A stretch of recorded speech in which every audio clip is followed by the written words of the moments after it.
perception as someone that has never gone to a sex party, I just imagine there's like a room of 100 people that are all just like banging everywhere. And it's just like this writhing, carnal situation. I'm thinking like Eyes Wide Shut. You know what I mean? Yes and no. You don't necessarily will go up and go like, can I put my in your ass?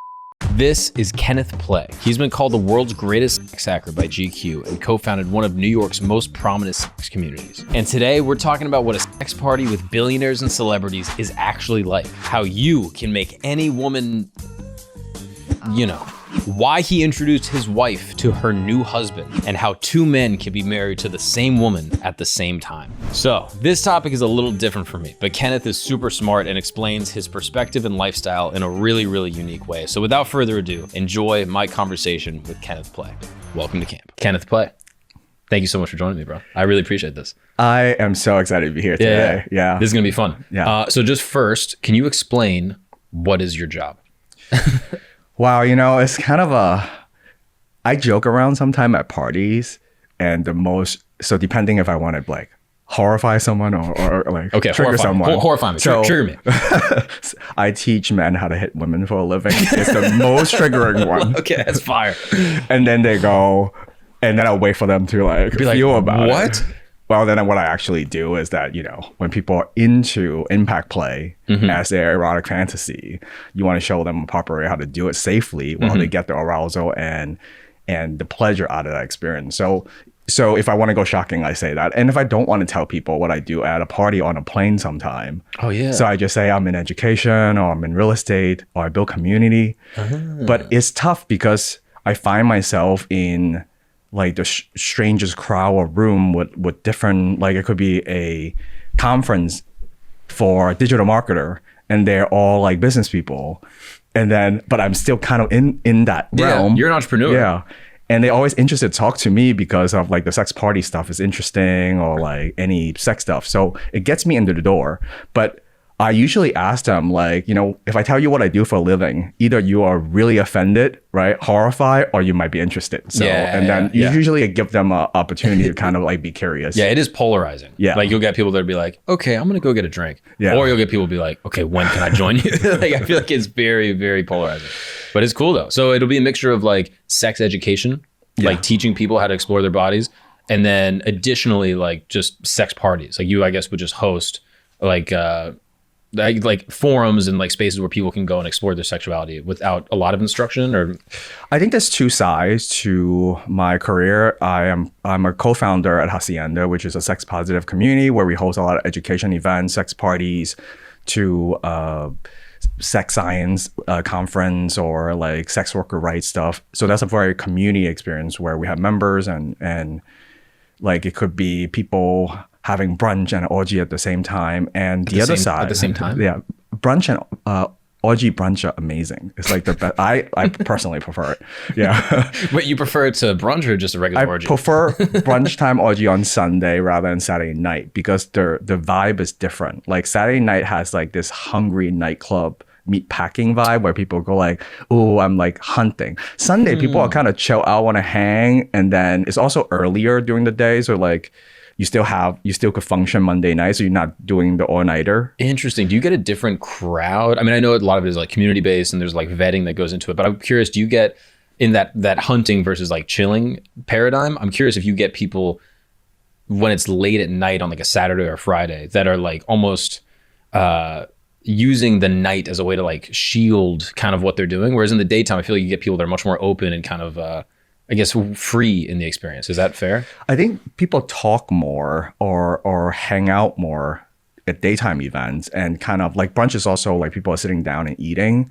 Although for a long time now at Hacienda, I used to, like, I was very determined to provide a meal, like a proper like gourmet meal at like 3 or 4 o'clock because nobody want to eat a big dinner before they go to a sex party and everybody's starving by that time. And what we realized over the years at Hacienda, that just having a bunch of casual sex, like with a bunch of stranger, eventually becomes kind of lonely and sketchy. And the only way to combat just having purely casual experience is to give people a sense of belonging. And belonging is different than being like fitting in and clicking, because, fitting in is that you have to look a certain way, you have to subscribe to something. And belonging is that where you could express your sexuality freely and find people into it.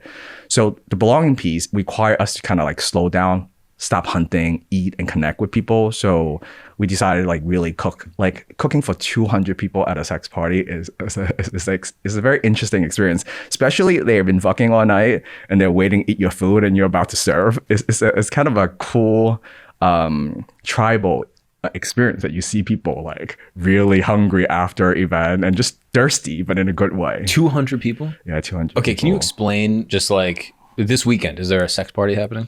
It happens quite often, like maybe every other weekend.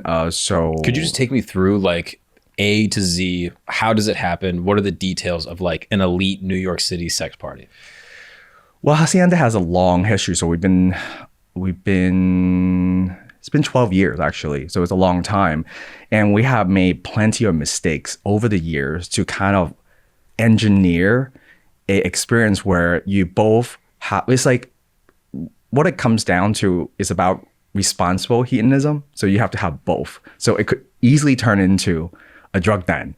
And like when it's too wild, so you have to have a level of responsibility. So we actually put a lot of effort into educating people, getting people only allowed to be member when another member is vouching for them. So there's really? like old school rule, like no, you don't fuck over your best friend's sister kind of thing, right? So you have to build that social pain if you fuck someone over. So like what we learned is that's the best way to do it. Also, you have to get people practicing consent is different than preaching consent, because most people don't know how to, right? So if you go to a typical nightclub, you sort of have this like culture on how people chat up each other, right? But when you transition to a place where you're out on nightlife, but sex is possible and available and is not a taboo thing to do, how do you learn to negotiate with a stranger or a friend's friend into from hello to fucking? That's interesting. Yeah, the nightclub setting, there's an implicit scarcity to sex. Yeah. Like you go to a nightclub and there's, if there's 100 people there, there's 70 dudes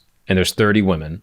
And, maybe 10 or 15 of them might be your specific taste in terms of like what you find attractive. And so now you have all these guys going for like 4 women. Yeah. And they're all trying to flirt with these same 4 women. And there's like an intensity and a scarcity to that thing. Whereas I guess at a sex party, all of a sudden the scarcity is gone. In a certain way. In a certain way. Also, like to engineer a really good play party, you kind of want each guest you think they're going to be at least attracted to 3 people at the party. Like, so, I mean, it's harder when it scales up to get that. But when we used to do like more smaller group, their engineering is about like having the right ratio. So if every person you think at least they're going to be attracted to 3 people, then it's a great party. Also, there's no sense of like, you're not hoarding, right? You're going there like this is mine or yours, although you still have to deal with like relationship rules and boundary and etc. But most people feel like there's enough to eat. But if the vibe sometimes it goes to the same, like every nightclub when the club is about to close and like they didn't find their party, so it gets more desperate. Yeah. So we're trying to eliminate some of those like predictable pitfall, but also having the right gender ratio usually helps a lot, or sexual orientation ratio at a party, so people are attracted to enough people at the party.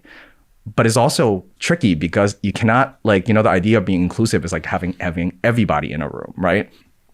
But at the same time, if you have a bunch of gay men who only want to have sex with men and there's not enough gay men in the crowd, or other men who wants to have sex with other men, then it's not a great party for them. So how do you organize the ratio? What is the strategy that goes into it? Let's say you have like 1,000 people that you're trying to curate this party.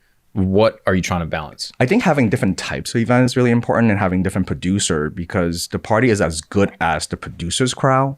So sometime we will have like Zachary Zane, who's a great sex writer. He does a bi slut party, so like bi boy party. So that's his crowd. Wait, what is that? A bi boy. So boys who are into both gender, both sex. So, and what would be the ratio at that party? Is it it actually be like 70% men, 30% of women in that ratio. Of but the 70% of men, almost all of them are bi. Got it. So then that party is more fun, but the crowd usually follow the producer, and sometimes we have other parties like queer only, or it's a queer party focus. And then here's another party, a different age group. So, and some party just everybody, but you kind of have to cater to a crowd. And then instead of having like one producer, we just kind of find producer with different communities who could serve a wider community at the same time having a fun party. So it's a tricky balance, being inclusive enough, right? And being fun enough is always the thing. So then your parties that you produce, what is that typically, what is the ratio there and what are the angles and who are you trying to serve? Well, I don't I don't produce the party anymore personally. I've been doing it for so many years. So we have a great team doing it. So I don't want to take their credit. But back in the day, or currently the system that we created over time, we built up this like massive member list now. So we kind of always sell out like really quickly for parties. But what I have found is that if you add a party when there's 70% veterans and 30% newbie, it's pretty good. Okay. Because if you have a bunch of newbie, they don't know what to do. Like they go like, when do I take my shirt off? When do I have sex? So you kind of have to have established kind of culture and ritual enough, and enough people who are comfortable enough that they would just start. And so I think that is a really good strategy. Also, we do a lot of Burning Man culture stuff. So it's a lot of theme party as well. So like people get to dress up as whatever theme that we pick that day. Have you been to Burning Man? Yeah, I've been there 3 times. Oh, cool. Yeah, okay. yeah. I went for the first time last year. Yeah. So you know that culture and I vibe. loved it. I had so much fun. I'm going back this year. It was like, I hate to be the guy that was like, it was awesome and like transformative, but genuinely I went and just had so much fun. Yeah, we borrow a lot from the Burning Man culture because it's about, those 10 principles and how to live in a completely different paradigm, right? So when people go to play parties, if they allow themselves to experience where the rules are different, because expressing your sexual desire and feeling comfortable that you will not be rejected for what you want is a pretty universal feeling. So how do we make that very comfortable for people to ask, and also make it very comfortable for people to say yes and no without the consequences? So sometimes when you feel like you say no to someone, there'd be annoyance or some level of consequences. So we're really trying to coach people is that you, in this environment, you will treat yes and no with no consequences, either way how people do it, and you could revoke it at any time. So you could opt in and opt out at any time. Okay. You could be in the middle of anal and just say, no thanks, I'm out. And then no one will give, two shit about it. Yeah. That'd be well, great. hopefully there's no shits. Yeah. Okay. So hypothetically, let's just go through this experience with me. Okay. So I got married when I was 23 years old. I'm still married to my wife. I've only been with one woman. So hypothetically. Your entire life. My entire life. Wow. So let's say I came to you and I was like, okay, Kenneth, I want to go to a sex party. What would you do? Like, what would be my journey into that experience? And can you like break it down? Like, you would invite me? Would I sign up for a list? Like, take me through all the details. For Hacienda specifically. So for the first thing I would ask you as a person is like, what is your current relationship agreement? Because we don't want to create any drama on that end. Like, that is your responsibility, your business. Yeah. Right? My current relationship agreement is that I'm not allowed to go to a sex party. Okay. Now, hypothetically, let's say the agreement was, I'm allowed to go and I'm allowed to do anything I want. Also, you could be in a state of like uncertainty too. Like, my partner and I are kind of afraid and kind of curious. It would be a different conversation. Or if she's a hell no, then it's a different conversation. So let's assume it's a hell no. Then I go like, I think you should work that out among yourself before we entertain this conversation. Okay, so that would be the hell no. Okay. But if you guys are considering, then I'm more likely to invite someone to a social event where it's not like orgy heavy. Okay. So what is that? We do a lot of social events too, where it just mingles and talk as a date night. So it's more like you could make out, you could feel each other up, or you could just like watch other people, but it's not full on sex. So we do a lot of social for newbies to kind of get used to the community, get used to people. So there's levels of events. Interesting. Okay. And if you are both like a yes, like we kind of want to see what this experience is like, then the next question is that do you want to go alone or you want to come together? I see. Okay. So hypothetically, let's say there's a single person. Let's say I'm single and I'm like, okay, I'm going to go alone. I've gone to the first mixer social event where it was just kind of like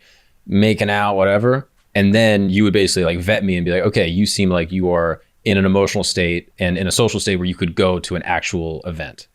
Well, if we were friends, then I'd be the person who's vouching for you. If I don't know you, right, and I don't feel comfortable vouching for you, because vouching is like really vouching, because if they get kicked out, you get kicked out. Oh, right? Wow. So your reputation's on the line for every person you vouch. You vouch for. Yeah. And we do it with no hesitation, because in order for the system to have integrity, that has to be the rule. Of course. So so if I vouch for you, then I have enough of a personal experience of you to kind of make that judgment that you'll be respectful, you care about boundary, you're in it for the right reason. If I don't know you, then I will invite you to a social event where you have to force to make friends that they will vouch for you. I see. So you're like, okay, I don't feel comfortable putting my name on the line because I don't know you well enough. But maybe you could meet someone that knows you well enough, that connects with you, that then they would vouch for you. And also we want people to invest in relationship, not in, what I mean by relationship is more about connection. So people will trust you. So you have to build trust. Yeah. And and it's not freely earned. Like it has to be earned. Mm-hmm. So over time, multiple social events that are non-sexual or not inherently fully sexual. Yeah. And then, okay, so let's say I've gone through that process. I'm a single guy. I've now made friends in the community. I'm friends with you. I'm friends with 3 other people. I went to a social event. It was great. Now someone vouches for me. Then what? Then you apply for membership. We look through your stuff. And then if you are having the right attitude about everything, then you're invited to the first party where you are required to go to orientation. So we so we have a very clear consent policy, how to practice it. And for first timer, they have to come to orientation for an hour, which is, it's not a lecture for an hour. Like we go over everything on web pages and other content already, but you come and you practice it, like practice saying yes, practice saying no, like different social game, like share a desire. So you are way more comfortable in sort of the social dance at a sex party. So could we practice now? Yeah. So how would you do it? Like, let's say this is orientation. I just sat down and I'm like, okay, I'm here. Who do I have sex with? Well, so the first thing we teach you is the basic rule is it's a little tricky topic because every sex community have a different set of rules. Mm-hmm. So when I say this is what we believe in, it's not like the universal one. Like people could create any like agreement or policy they want. But at Hacienda is, ask before you touch. So you have to get a verbal confirmation from this person that is okay. But there's also different stages of flirting, right? So you don't necessarily will go up and go like, can I put my dick in your asshole? Like it is a request, right? But might be a little too forward, much, forward. So, but we do go over like literally how to ask for what you want. So we teach people how to negotiate is really key because I think this is pretty universal. We don't want to explicitly ask for what we want because we want it to be open-ended so there's more possibility in our mind. And for some people, they feel like if they ask, it will kill the opportunity. So they want like one thing led to another, right? Yeah. But that doesn't really work well in a like sex party situation. And I think having the ability to negotiate will eliminate a lot of pitfall. Like even if it's consensual, it still could be regrettable if you don't negotiate well. Okay, so what would be an example of a good negotiation? So just say if you are flirting with someone, right? You could start asking like, your hair looks beautiful today, and you're just chatting up. I'm brand new to the party. My name is Mark. I do this podcast. And like, how long you've been in community, you guys are talking. And then you feel a little flirty vibe. Right. And you go like, oh, your dress looks beautiful. Like, can I touch it? So you do some micro ask. Mm-hmm. The key is when you ask someone for something, you don't immediately go from like touching her dress or a costume into putting your finger in an asshole. So the goal is that the goal is sometimes is that you still want to go for your second ask, like escalation, right? And just say you are like touching and is vibing, and that person says yes, you have like a first level agreement established. And then you go like, hey, would you like, do you want to go to the other room and make out, or whatever the case may be, or oh, your breast looks really beautiful today. Can I touch it? And people are really like, people went to a sex party because they want to have sex. So it's not weird that you're asking for. Yeah. Or you could, or we teach people it's okay to not know, right? But also like have some clear expectation on what you're trying to explore.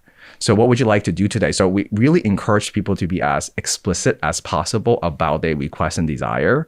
But ultimately, what makes a culture work is that at any time, it's just like the 30-day money back guarantee, but you have to honor it. So if any time, no questions asked, you get your money back, has to be the rule. Yeah. So just say if you opt into something and you don't really feel like it, you could politely and gracefully go like, oh, that was great. Thank you. I'm good now. And then you leave and they won't harass you. And that is what it is. Yeah.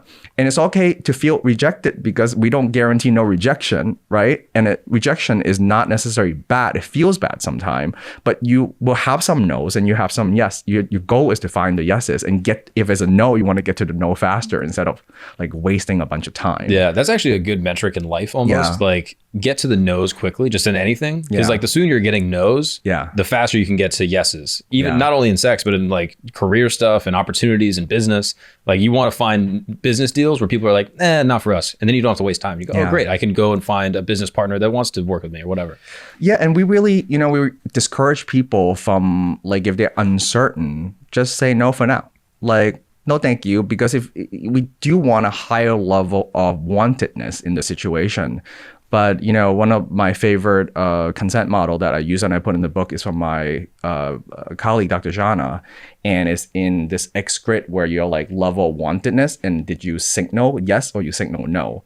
And in any human decision you're not always like 100% yes, right? You could be in the middle. I kind of want it, but I'm not really sure. But the difference in their communication end is that what did you actually signal? So we discourage from mixed signal. So you don't say maybe, I'm not sure. You go like either yes or no and clear, right?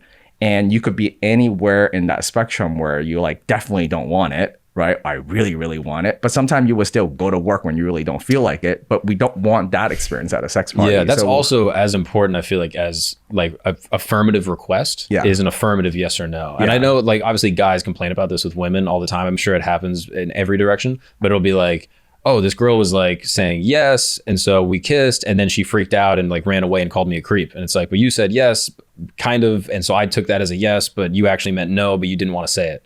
So you kind of have to teach not only how to approach someone in an affirmative way, but also teaching how to reject someone in an affirmative way. Yeah, but you could do it gracefully with respect. And the whole idea sometimes is like, it's tricky because the other side of the dark side of what I do is like the pickup artist stuff, right? And the idea is to manipulate a situation using like sales tactic to kind of put you in a psychological trap. Then you might make a decision that you might regret later, right? So the idea is that we don't want buyer remorse. So you are like showing the fine print in large print. Right. And we want to discourage any, action that you don't want to do. Yeah, that's really tricky. Like a lot of like pickup artist stuff. Like if anyone's not familiar with that term, it's effectively like, okay, I'm going to say exactly what I need to say in the right order in order to like kind of coerce this person into sleeping with me, whether they want to or not, if I'm able to like psychologically set up the situation to where they say yes. Yeah. Which also isn't what you want. Like I think everyone wants to feel accepted and wanted in a sexual way, in a romantic way.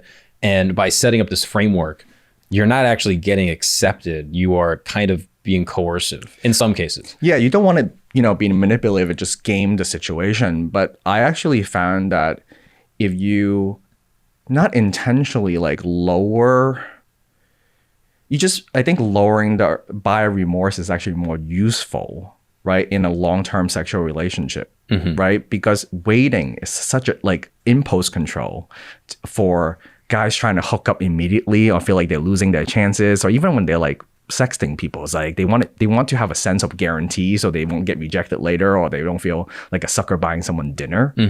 So it's really important to teach people that is at least this is my philosophy, is better that they don't feel manipulated, that you sold them like a used car. Yeah. That you're just fully honest. You're like, hey, here's what my expectations are. Here's what you're getting. And this is what I want from the exchange, and being completely open about it versus like trying to shade things. Even if you feel like they said yes, but you feel a level of hesitation, I go like, like, thank you for saying yes, but I really don't feel like it's like really 100% for you yet. So maybe, maybe you just hang out and take some time or like, hey, if you feel more like it later, come back and check in with me. So you have another layer of people having time to evaluate and make that decision. I feel like that requires a lot of confidence and maturity though. Like if you're someone that is so like looking at a sexual exchange with so much scarcity, and someone says yes, but it doesn't feel enthusiastic, I think it does require, especially for men, a certain amount of confidence to be like, let's circle back to this. But that is the better future for everyone in order for, and this is my view, and it's really hard, right? Right now, like men are not doing well. Like straight men are not doing well. They're not having sex. They really struggle with this whole process. So they have this scarcity mentality that they feel like if they don't get their meal right now, they're going to starve. Yeah. Right. Whereas so women, like, I think just in the current social landscape don't have that same level of scarcity, at least from my perspective. They have scarcity for they have different scarcity. They could get the sex, but the sex wouldn't be good. Right. So the scarcity is where's the good sex or where the good men is at. So I do think in a world where both parties are beyond satisfied, then it's a lot easier for them to get what they want. Like a lot of men will have a lot more sex if their restaurant is good. Like you will have a line. But the problem is that if they don't spend time developing their sex skill, then you always have to hunt because like there's no line for you if it's not good, if you're good. So making that investment to be good in bed is so useful, especially partner sex for women. Good partner sex is so scarce. Like it's just not enough in the market. So yeah. And just really quick on the sex party thing, my perception as someone that has never gone to a sex party is it's like, okay, so let's say you get vetted in and then you show up and you're kind of flirting. I just imagine there's like a room of 100 people that are all just like banging everywhere. And it's just like this writhing, like carnal situation. Like I'm thinking like Eyes Wide Shut. You know what I mean? Are there some that are like that? Can you dispel that? Yeah, we'll describe the party. Because again, I have no perception of what this could be. You kind of do because you went to Burning Man, right? Yep. So you've seen people just walk around topless like it's no thing. So so there's like this free expression of sexuality and it's safe. So at Burning Man, if you have your tits out, it's not like people are like, you know, like we look, but it's not like a place where you feel, oh, I need to cover up, right? So there's that aspect of it. And also in order to engineer a good sex party, it's actually more important to make the party good. So we really do a good burner party, right? That the sex is optional and available. Just like there's food, you could eat it or not eat it, but the party has to be fun. So we have different areas where people are social, people are having a drink, people are hanging out, by the hot tub, or like they're just dancing. Is that a separate room? Like we have multiple. I mean, in order to host 200 people, there's like different rooms and different areas that people could dance, be social, spank each other, to having a massive orgy, to have a smaller room. So is it frowned upon if you were just to go and then be like, actually, I'm not really feeling it tonight, and I'm just going to kind of have a couple drinks and eat and just talk to some people? No, you are poor by doing what you feel like doing, right? So no pressure to playing. Also, I actually encourage a lot of couples who never been to a play party. Not playing that first party is a smart strategy just to see how you feel, because you could always have it later.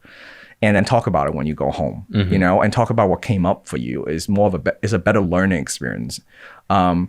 And it's tough because we don't have that much control over what we find arousing and turn us on. You kind of have to, like, it's like porn. You kind of know when you see it. Right. You sort of need exposure. You need exposure. Like, yeah. Oh, it's like, I didn't know that was hot. And that's kind of weird, but hot. And then, so sometimes I really bring couples, it creates intimacy. It gets them to really talk about their desire, because otherwise, like, you don't, and you're not allowed to, right? Most of the time, like when you have an established relationship, looking elsewhere is frowned upon on. So it is a different, it's a different experience, you know? Yeah. And then as far as like the actual details of like showing up, like, are there a lot of, in terms of the crowd? Because in my mind also, I'm like, I'm sure you probably get like single dudes that, or I don't know, this is my assumption. You might get single dudes that don't have a lot of sexual options, and they're like, okay, I'll just become a member and then I'll be able to bang all the time, and I might not be a guy that takes care of my body, and I might be a little overweight, and this is just my avenue to like getting a lot of like free, easy sex. And so how do you, like, I guess it's that vouching system, but like, how do you make sure that everyone there is like desirable, if that makes sense? And also, yeah, I guess like how do you vet that you're getting like the right people? Is it all through the vouching system? Is it through specific invites to be like, oh, we need this class of attractiveness? Like, how do you get rid of not attractive people? Like, how does that work? So we do not judge people on looks. Okay. It's really, so that's part of what makes Hacienda special in my view. So we have a very diverse crowd when it comes to people, like all sorts of people. But what we have in common is we're here to celebrate sex. And it's to find a sense of belonging without being slutty, and being curious about sex, and like having social sexual experience. But it's also the vibe people bring, right? So what you're describing is like this this incel creepy guy who you want to prevent from having the party. But if you don't do the social part and make friends, right, then no one will vouch for you. So it kind of eliminate all the people who will not make friends because you're the guy who people don't want at party, right? So you have to kind of be the person that people want you at the party first. The surprising thing is the way more women than it's so hard to find good guys to come to the party than women. Yeah. So what is that? What do you think that's about? You know, every bro, like, I'm going to have a threesome or like, I'm going to go to orgy. But when it really gets down to it, it's intimidating to, you know, they talk a lot of shit until it actually happened, right? To fuck in front of a bunch of stranger is still a thing. So I believe, so it's a common fantasy, but when it actually come to the party, it's a different story. And do you think men get more intimidated than women do in that regard? Different. They're intimidated differently because, I mean, that's why, and this might be a gross generalization, not easier, but when a man's arousal has so much to do with like if his erections, like can they stay hard, right? So there's a different level of performance anxiety when it comes to men, but men are freely clear, like if they are having erection or not having erection. So there's that aspect of it. And I love coaching that topic. But when it comes to women, it's different. Like they're afraid that like their performance anxiety is that, am I going to take too long? I'm going to come or I'll be self-conscious. I think universally people will go through that. But it's still it's so surprising to me that it's like way more women at the party always. But we are like always on the hunt for good guys, right?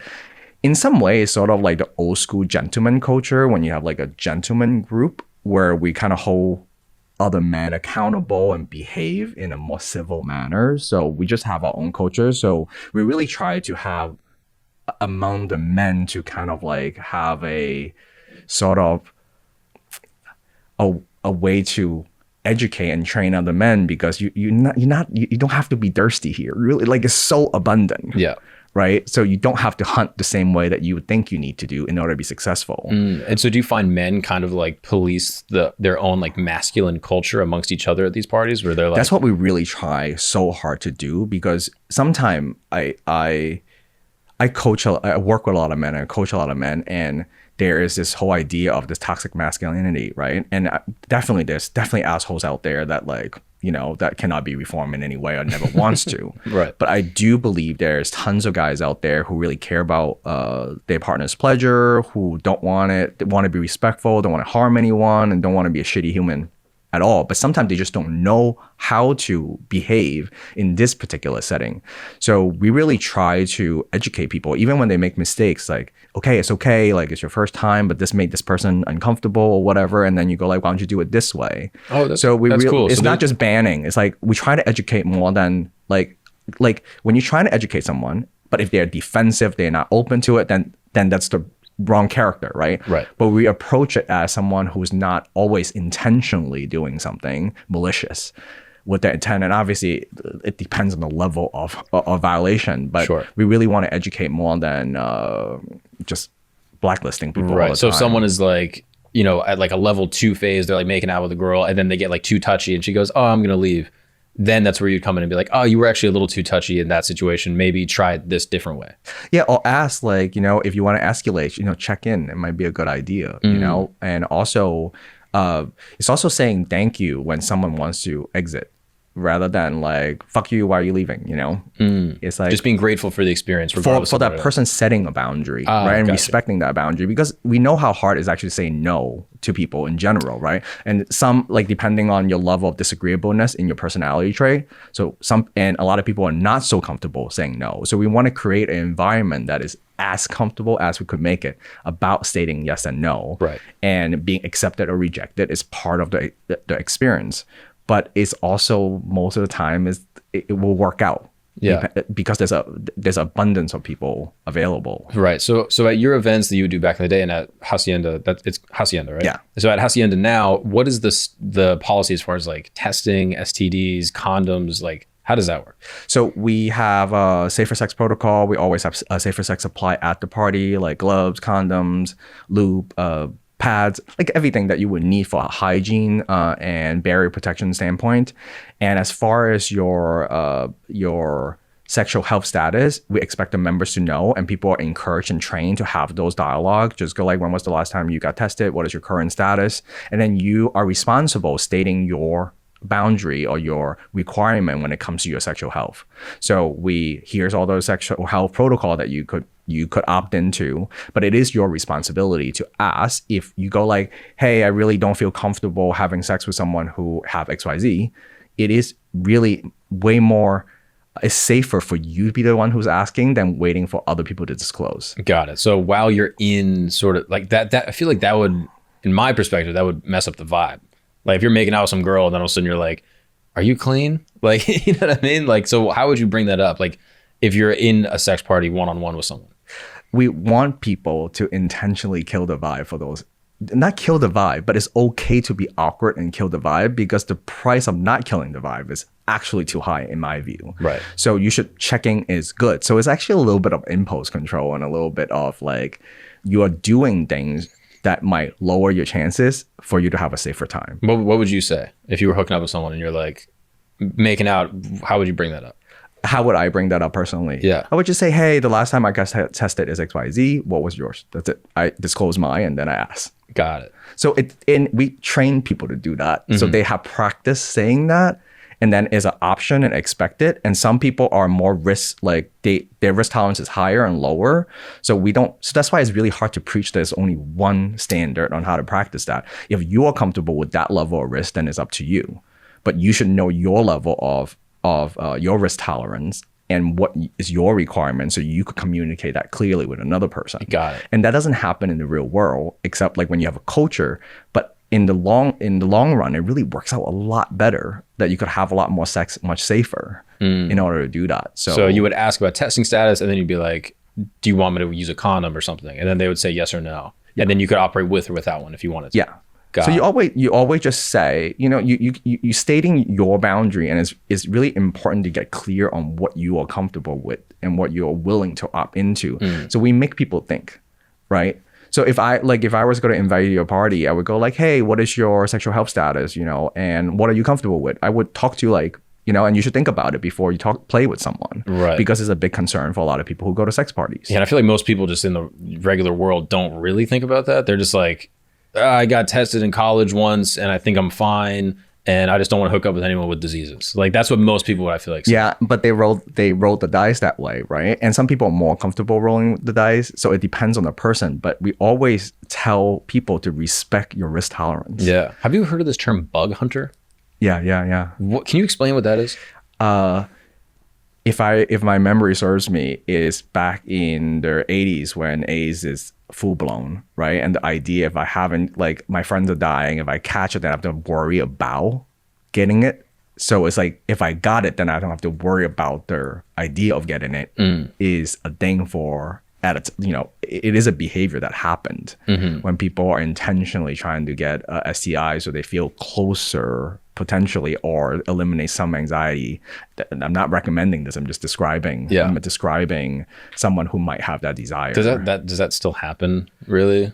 It's not really like an accepted thing within like the sex positive community. You don't think? Also, right now in 2023, there's not any really major STI that is so like life altering that people die or have like severe symptom all the time. And it also has to do with your genetic cards, right? Like people who suffer and have to deal with herpes, some people have like one outbreak their whole life, and some people have outbreak every weekend. So like you kind of dealt with those cards too. And is different. Like there is level of risk that you could engage in depending on the type of sex. So you could always have a sex with a condom on. It does not guarantee everything, but and also is how good you are sticking with your safer sex protocol. So on the education side, how good are you sticking with having those conversations with people?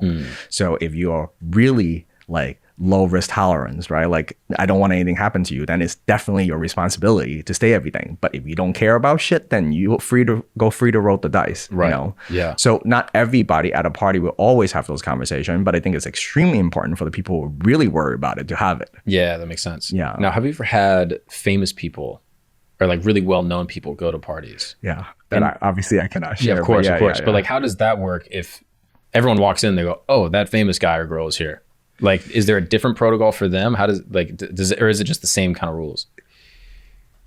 It depends. I think it really depends. When would they ever wear like a mask? Like this again is my eyes wide shut version? Yeah, there's different organization or party organizer all over the world. So, but unfortunately, sometimes like the higher the status, the more transactional and more boring the sex party. Oh, really? So if you have a party that is mostly like funded by a bunch of rich guy, then you will end up having that kind of vibe, right? Like they're there, even if it's not purely sex work transaction, it's still like it's not as fun as the people who are actually just down to fuck. Interesting. Because they want to fuck you. Right. For just a fucking bit. Oh, that's so funny. Because in my mind, everyone's dream is like, okay, I show up at this sex party and there's like models and actresses and famous people and there's rich guys and blah, blah, blah. In your experience, those can sometimes be not as fun. Also, when it's too pretty, it's not fun. Really? Then it becomes like you're just prancing around to look good. Like that's different than people who embody the sex, enjoying the sex is very different than trying to look good. So status does not helps in, obviously status is great in many levels in life, but at a sex party it's kind of really equalizing, but it's because it's kind of hard to be a dick when your dick is out, you know?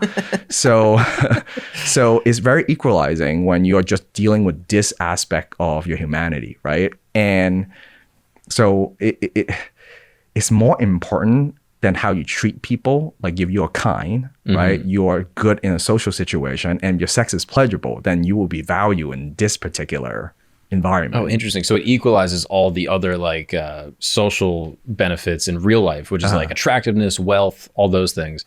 But once you're in this new arena, if you're not a generous lover or you're being creepy, whatever, you, regardless of all those other status indicators, those things will go away. Yeah, or they still, it doesn't, it still has its benefit, right? Like, sure. I don't want to completely eliminate it. But the issue is, for some people, if your bedroom game is lacking, and it does not matter how much all the other stuff, like you could be Jeff Bezos, right? It's not like he want to outsource the sex to another person. He wants to be the one doing it. And no matter how good he is at running his empire, it does not translate to the bedroom. Interesting. So it doesn't matter you're Gordon Ramsay in the kitchen, right? Like the bedroom is a very specific place. Yeah, you gotta be Gordon Ramsay in the bedroom. Yeah. So you have to, and it's so valuable. Like I look at 2023 as, as equalities continue to change and more women are making more money and actually they're beating our ass, right? Like the growth of that. Then less women would seek out just for like financial support or protection. So the only thing that is still left valuable is great partner sex, that you treat people with kindness, right?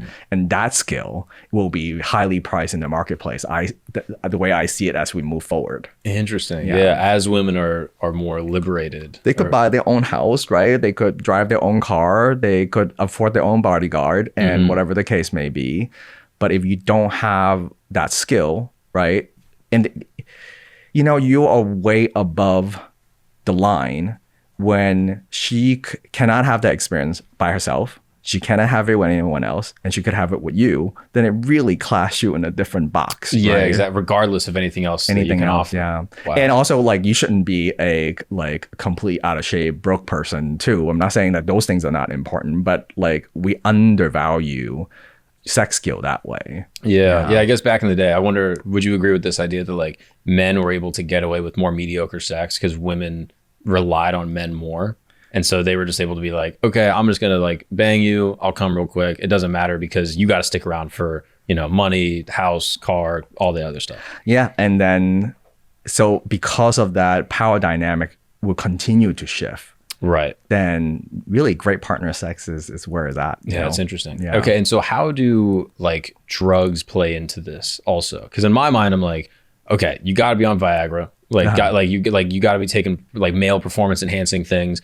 There's probably people that are drinking, people might be too drunk. I'm sure people are doing Molly and other psychedelic drugs to enhance the experience. Is there a clear policy as far as drug use and how that's used? No open drug use, more sober, more fun. We're not here to sell you alcohol.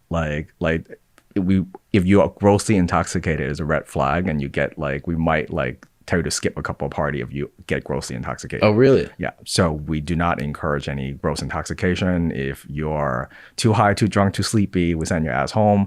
If you're too intoxicated, we'll put you in a waiting room till you're sober enough and send your ass home. For men and for women? For anybody. Wow. Yeah, it does not matter, because we want to create an environment where we reduce harm as much as possible. And it's still very difficult, because in any institution, like if you're in a financial institution, there'd be financial crime, right? Yeah. If you're in a sex situation, there will be like foul play or so we're trying to lower and lower that as much as possible and deal with it as it comes up.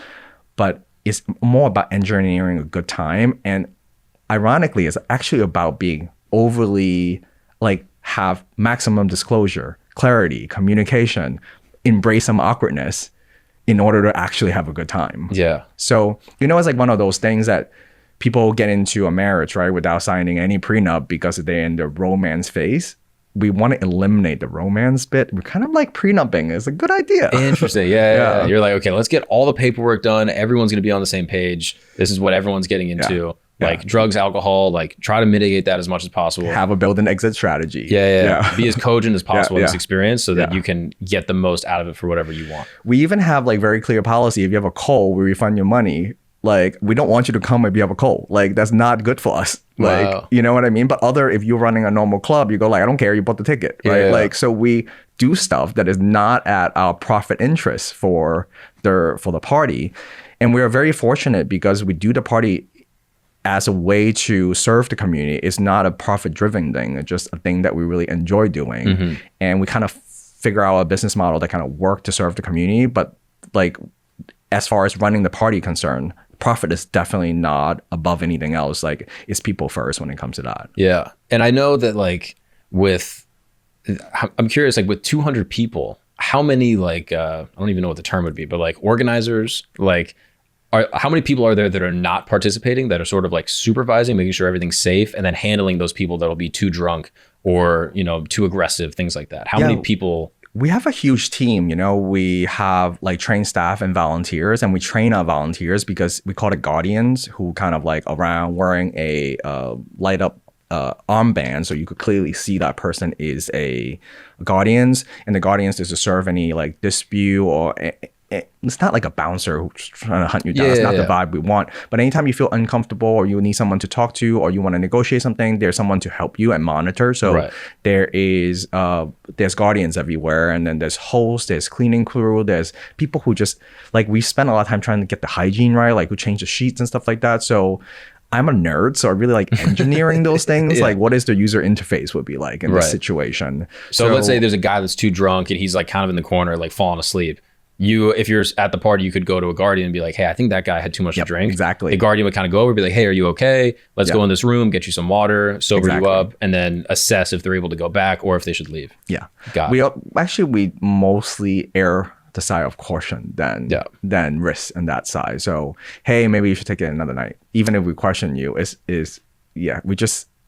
actually in our case, we're quite low risk tolerance for that. Yeah. For that type of scenario. So, and also sometimes it's important to have other people to talk to. And it's weird. People are so friendly at sex parties for a strange reason, because you know what it's like when you go to an environment like this your first time. So you always remember your first experience when you're trying to find yourself. Mm-hmm. And I really like Brené Brown's definition of belonging versus fitting in. Right. So fitting in is about what is their sort of how do I act like everybody else in this group? And belonging is about your internal sense of your desire and what you want and who you want to be. So we want to develop a culture where you are celebrated to be yourself. And the only fitting in part is being respectful of boundaries and don't be an asshole. Right. Yeah. And how do you deal with people that are sort of on the outside of the membership? So let's say there's someone that went to a few of these mixers and they didn't have the right energy, or they were too aggressive and they didn't get vouched in. Have you ever had someone that shows up on the day of and they're like, hey, let me in, and they're like, sorry, we can't?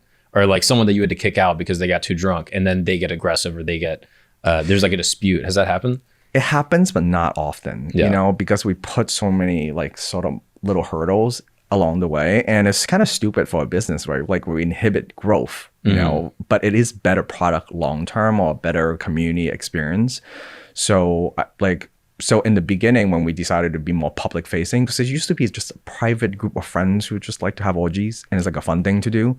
And then it grew and grew, and there's more people want to do it. And then my the other co-founder or founder, Andrew and Beth, both of them, who just go like, wow, we want to share this with more people, so we have to figure out how to do this in a larger scale. And it became like from a hobby to something that go like, this is so fulfilling to do. Because for someone to like find something that they didn't know that's so sexually arousing for them, and they have an outlet for it that is healthy for them is really, I think, is really special. Yeah. Now, let's say you're still operating within all of the like accepted boundaries of the community.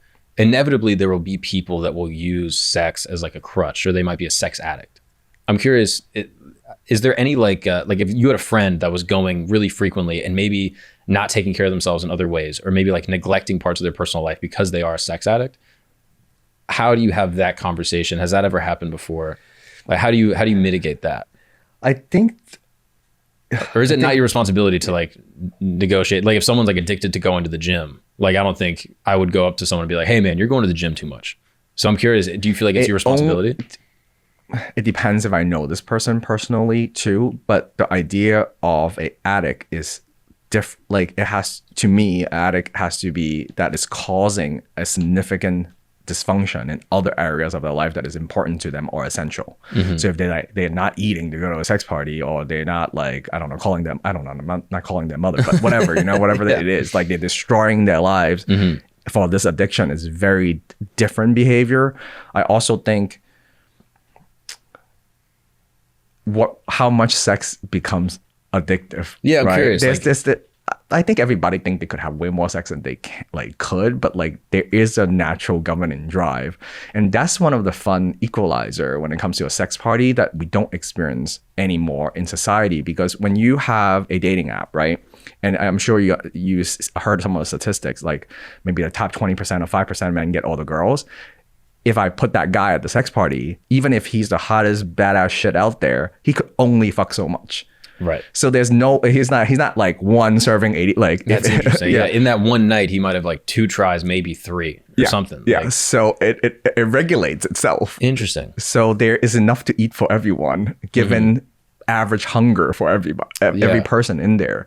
And like some people are truly insatiable and they could do it over again, but at least for most male, we're governed by our sex drive and our hormones. So it is what it is. So you can't eat all the food. Yeah, that's literally. But on apps, you could talk to everybody, right? But even then, you can only go on so many dates, I guess. Yeah. Right? Like there's still a governor in that regard.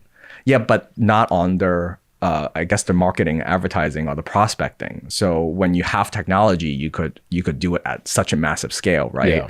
And then their algorithm also favor you. But in real life human interaction, it really does play out the way it's supposed to. Yeah. I'm curious, what are your thoughts as far as like dating app culture? Like, do you use dating apps? Do you still use them? Yeah. And do you feel like it has negatively affected the dating marketplace, like in the real world?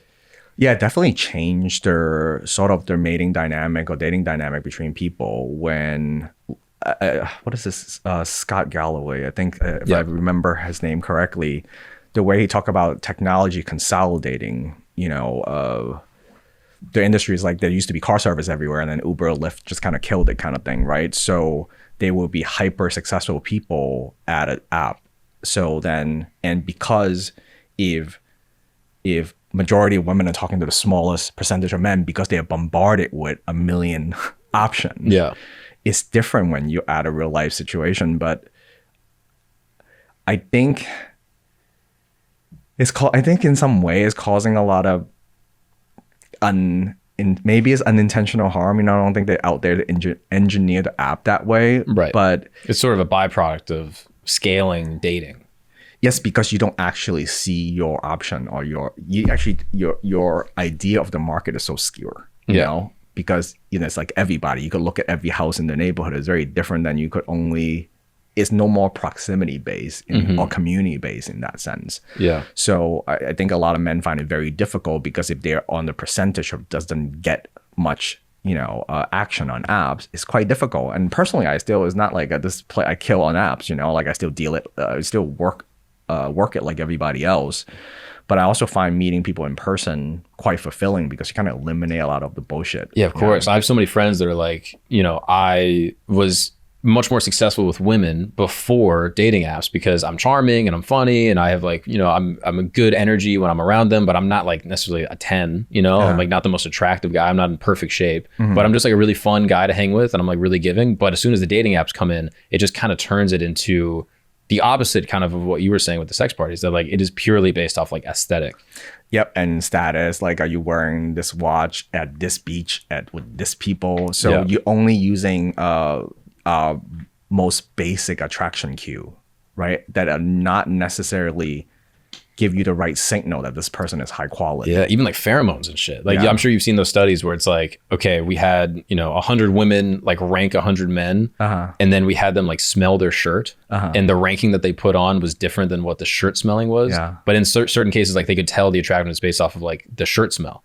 Like even just like with raw pheromones, you're losing that level of like basic attraction. And also if they're on birth control, like there's so many. Isn't that wild? Yeah, I just read that study the other day. It was like women that are on birth control because of the release of progesterone, which is the active ingredient in a lot of like oral birth controls, which basically like simulates pregnancy. It simulates pregnancy in your body. And as a result, women that are pregnant will look for men that are more stable. And when they're off birth control, they have different taste in men. Yeah. I thought that was so fascinating. It's crazy, attraction.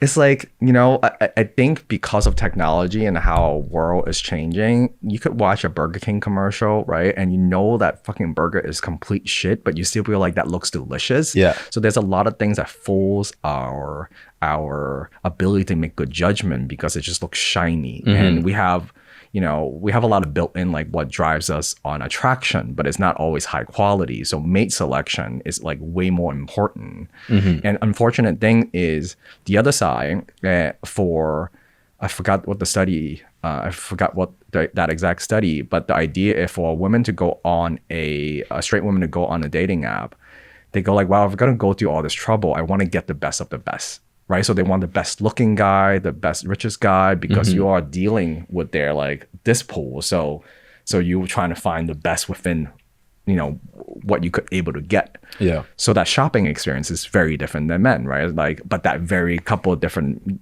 but that 5% of men would get the same experience. So it doesn't help. It really doesn't help. Yeah. And then for the men who have all their selection power, don't want to treat any of those women well because he's flooded with the same dilemma, right? I have unlimited supply. Why should I invest in you, right? That's so interesting. So it's and I get how that technological issue has sort of enabled a culture, I think, of like really frustrated dudes. Like the Manosphere, you've heard that term before, like has become this massive internet bubble of men that have animosity and anger towards women. And obviously like incel culture comes out of that. I'm curious, what are your thoughts as far as like incel culture, manosphere, like this male animosity towards women for, getting with chads, so to speak, and not wanting to hook up with just like regular dudes? I think it's in some way really misguided, right? But I also could totally relate because for most of my life, somehow I'm lucky not to be an incel. Like I'm a really sexual person, but I was cripplingly insecure. I mean, there's chances I could have got laid when I was a teenager, but I was like, oh my, I don't have a porn star cock. So when a girl reached for my hands, I would push their hand away. Oh wow. Like I was the one who's rejected myself most of my like late teens to early 20s. And so I know what it's like to be on that low. I can't do anything to make this part of my life work. No women are attracted to me. And then you grow bitter and angry. And then you start forming, you subscribe to ideology that explain your pain. And then you just buy into the whole mindset. And I'm so happy and so glad that I discovered there's another way. Yeah. So I'm curious, can you explain where you grew up? I was born in Hong Kong. So I moved to the state when I was 11. And because of my dyslexia, I perfected bad English and bad Chinese simultaneously. Nice. So it's like really awkward to communicate with people and really hard to learn the language. And also because of that, when you're at 11 here, start watching, hardcore internet porn 12, 13 here. And it's like, oh, all monster porn star cocks. So you're thinking, oh, for my average cock, this is never going to make it, right? Yeah. So you start thinking the sexual marketplace is like being in the NBA, right? Yeah. Like if you are 5'9", you're basically useless. Yeah. I'm curious for you, was there a racial dynamic also? Like, like there's no Asian dudes in porn really. It's just like white dudes with six packs, black dudes with six packs. And that's kind of it. Yeah. So because of that representation and Asian men been like desexualized for so long, right? Yeah, I think they get swiped on less on like dating apps. I've like seen those studies. Like it'll be like Asian and Indian men will get swiped on at a lesser rate. Yeah, absolutely. And I still feel that sometime, but I guess when you are like, now I'm like kind of a unicorn of a person, so it bypass a little bit of that. But I know what it's like to feel so rejected that you just feel like the world is your enemy. And it's unfortunate because there's such a high demand for, like they talk about difference between men who have given up on themselves versus being an average man, as in like you are. What I mean by average is that you are going out there and making a living, right? And you're taking care of yourself in a reasonable, way. Not that you only play video game and are 400 pounds and have never talked to a female in your life. Very different story. That's right? not average, I don't think. Yeah. So, and I know from my own experience that like, I think for most men, they really, like, I wish I'm taller than 6 feet, I have a six pack and I have a greater than six-figure income. Or a 6+ inch cock. I call it the 666. Yeah. But the 666 is actually a lie in so many ways, because although those qualities could get you in the door, it's not very, like, it doesn't sustain if you want a long-term happy relationship with anyone. Yeah. Or even multiple sexual encounter all the time. That's just not the thing that really does it. Yeah. We had Dr. Huberman. Are you familiar with him? He's great. And he said something on the podcast when we had him on that was like so obvious. And like every woman listening was like, duh. Yeah. But he said basically like the greatest indicator in terms of like a long-term relationship or like men that will have multiple partners is kindness. Yeah. Kindness. Which sounds like so dumb. Like every girl listening is like, yeah, don't be an asshole and we'll like you. But for guys, for whatever reason, I'm not sure if it comes from like media or from porn or a mixture of things, but I think a lot of men do have a perception that like, okay, earn a lot of money, be hot, I can get anyone I want, I'll be happy forever. Yeah, and I had the same mentality when I was in my 20s. I was like, okay, I cannot grow a bigger cock, so let me try to get a six pack and you be tried rich. Though, right? Yeah, you tried with the gas station pills. Yeah, I tried everything, and I did get the six pack and made enough money to get a girlfriend, but it did not eliminate the internal sexual insecurity. And I think until I actually overcome that obstacle, then that's when everything changed in the sex life department and other parts of my life. And it's tricky because when they say kindness, they think like a yes man who's nice. It's very different. Kindness is different. Kindness is that you choose to do the kind thing even when you don't feel like it. And it's not transactional. It's not being a doormat. Like doormat kind of nice. And the other side is when you really look into sexuality, you have to be able to access their arousing bad boy part simultaneously, because in a negotiated sexual situation, certain behavior, like what we opened this podcast with, like doing a spanking is hot. But if I tell you, Omar, like you like to hit women, completely out of context. So if you put it in the right context and the right behavior, so certain behavior from creating arousal and turn on attraction is important, and it is preference in the bedroom. But you could have both. You could do really naughty things, also be really kind at the same time. Yeah, and it's interesting because I think women want that in men, and I think simultaneously men want that in women. I think Sigmund Freud, the psychologist, has this thing called the Madonna whore complex. Yeah. Have you heard of this? Yeah. So effectively, the way he describes it is like men want the Madonna, like the perfect, pure, motherly woman that like can raise their children, that is nurturing, kind, and they simultaneously want a whore, which is like someone that will do like naughty things and devious sexual acts. And I think women kind of look for similar things in men, but it's effectively finding someone that can appease all sides of you and the complexity of the human condition, both in like kindness and nurturing and sweetness, but also like sexual excitement and like aggression and like sort of this like monkey brain, lizard brain, like internal carnal, like primitive thing.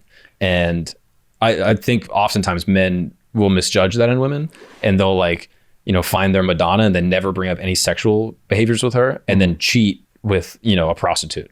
Yeah. And they'll almost like segment those parts of their lives, where I think if they were more open sexually, they could easily find that in one singular person, and have a fulfilling like monogamous life if they wanted to without having to supplement. And some people also could probably supplement it in, you know, polyamorous relationships and things like that. I think their Eastern philosophy and comes to like sort of the yin and yang balance, having access to both is really important, but it's having like so many other teacher I've talked about is having that power under voluntary control with ethics, right? So if you are just a doormat, nice guy, not very good. If you're just an asshole, not very good. But you want to be able to be the asshole when there's an invasion, right? Like you need to access that part of yourself. You need to be able to correct an injustice. So it's not wrong for those attraction cue to be designed into us to look for people who have those things, and they're quite arousing. But given the wrong context or the wrong, not wrong, but like if you don't have it in involuntary control, or you're over leaning on one side or the other, then it's problematic. But we all kind of sort of have that ratio. So I like I forgot Joe Rogan episode talked about being a warrior in a garden versus being a gardener at war. So you definitely want to have that. Yeah, can you expand on that that little aphorism? I really like that. Yeah, so if you're a warrior, meaning you could fight, but it's really nice that you could fight and chill in a garden. But if you're a gardener who cannot fight, then you're fucked in a war. So you want to develop that aspect of yourself, right? And you know, and BDSM, kinky fantasy is really popular. It's not like it's low in when it's so group sex, then kink. Like that's the sexual fantasy that like most people are attracted to or aroused by the idea, but not being educated, know how to execute it, right? And then narrate the fantasy. It's not very different than watching movies and film. We love like danger, stress, anxiety, violence, fear. So to me, sex could be curated that you are writing this movie, and sometimes it's a different genre. Like, you know, you could be your romantic candlelight lovemaking bit, or you could be like fuck me at a fancy restaurant bathroom and call me a whore. Like it's just different flavor of a movie. And most of the time we trying to enter a sexual experience into a place where you could fantasize and enjoy yourself, and it's like theater like. So to me, having BDSM and kink skill is like you're able to curate an experience that has layer and complexity to the drama. It's not just like, okay, put your genital in this and line it up. Like that's the fun part. It's a part of like a sexual narrative, so to speak. Yeah, and it could be quite artistic and beautiful when it's done and you're also expressing yourself, because everybody have their own unique sort of pleasure personality. You know, what arouses them, the narrative that turns them on. And your story I just think is really interesting to me, because I think it is not, unfortunately, super uncommon. That I think that there are a lot of like, not only like immigrant kids, but just like kids that grow up in the States that see porn early on, get this perspective of sex that I think is really warped. They never really talk about sex like with their families. And then in your case, like coming from a different country, where'd you move to in the US? I moved to Brooklyn first. Okay, So you moved to Brooklyn, which again, I guess is a little more diverse, but still like, you know, you might have a little bit of an accent. You're like a Chinese kid from Hong Kong, and you, like you're not knowing exactly where to fit into the sexual marketplace. Did you have experiences early on with rejection that had any, like it gave you animosity towards women? I think more of a pain of rejection, but I think my early childhood strategy was to reject myself before they have the opportunity to reject me, right? So that, but then you still feeling rejected, no matter if you actually did not get rejected, you just feel that is like safer and less painful, but the results are the same. It's a defense mechanism. It's a defense mechanism for sure, and to deal with insecurity. And I think there was one particular girlfriend just said, I like it a lot better with my ex, and that was like quite painful. I was quite in love with her at that time too. Oh gosh. And then at that time, I'm just thinking, oh, this guy has to have like a bigger cock or whatever the thing is that I could think of to you know, spiral into this dark place. And then God, like I found Hacienda, the community, and Andrew and Beth, and just kind of opened up my whole world. And I realized good sex is so diverse, and like then you start to learn to eliminate those myths. Like bigger is better is really about like fit, you know, it's like your feet to a shoe. And majority, like most people are not 7 feet tall, you know, and so actually most people stuff work well with each other. And and then learning all the different skill that you could improve your sex life have, like, and it's, you know what's crazy is that when most people listen to me and I talk about my cock size, you just think, oh, I became really good in bed to compensate for a lack that I see in myself. Yep, that's what I was thinking. Right. And and what I realized over time is that there was nothing to compensate. And that is the best gift that I could ever give myself. Because I realized, oh, there's an advantage to having my cock. So if I did actually end up having a 12-inch cock, right, that is so not anal friendly, right? So I have so much, I got into so many butts because I feel anal friendly. It works most of the time. But like, so there's problems with either extreme, right? Like if you have the micro penis to the monster cock, they all have their problem. Although those are kind of pretty extreme case. We're talking about 2% of the population on either side. Yeah. Right. So most people are in the middle.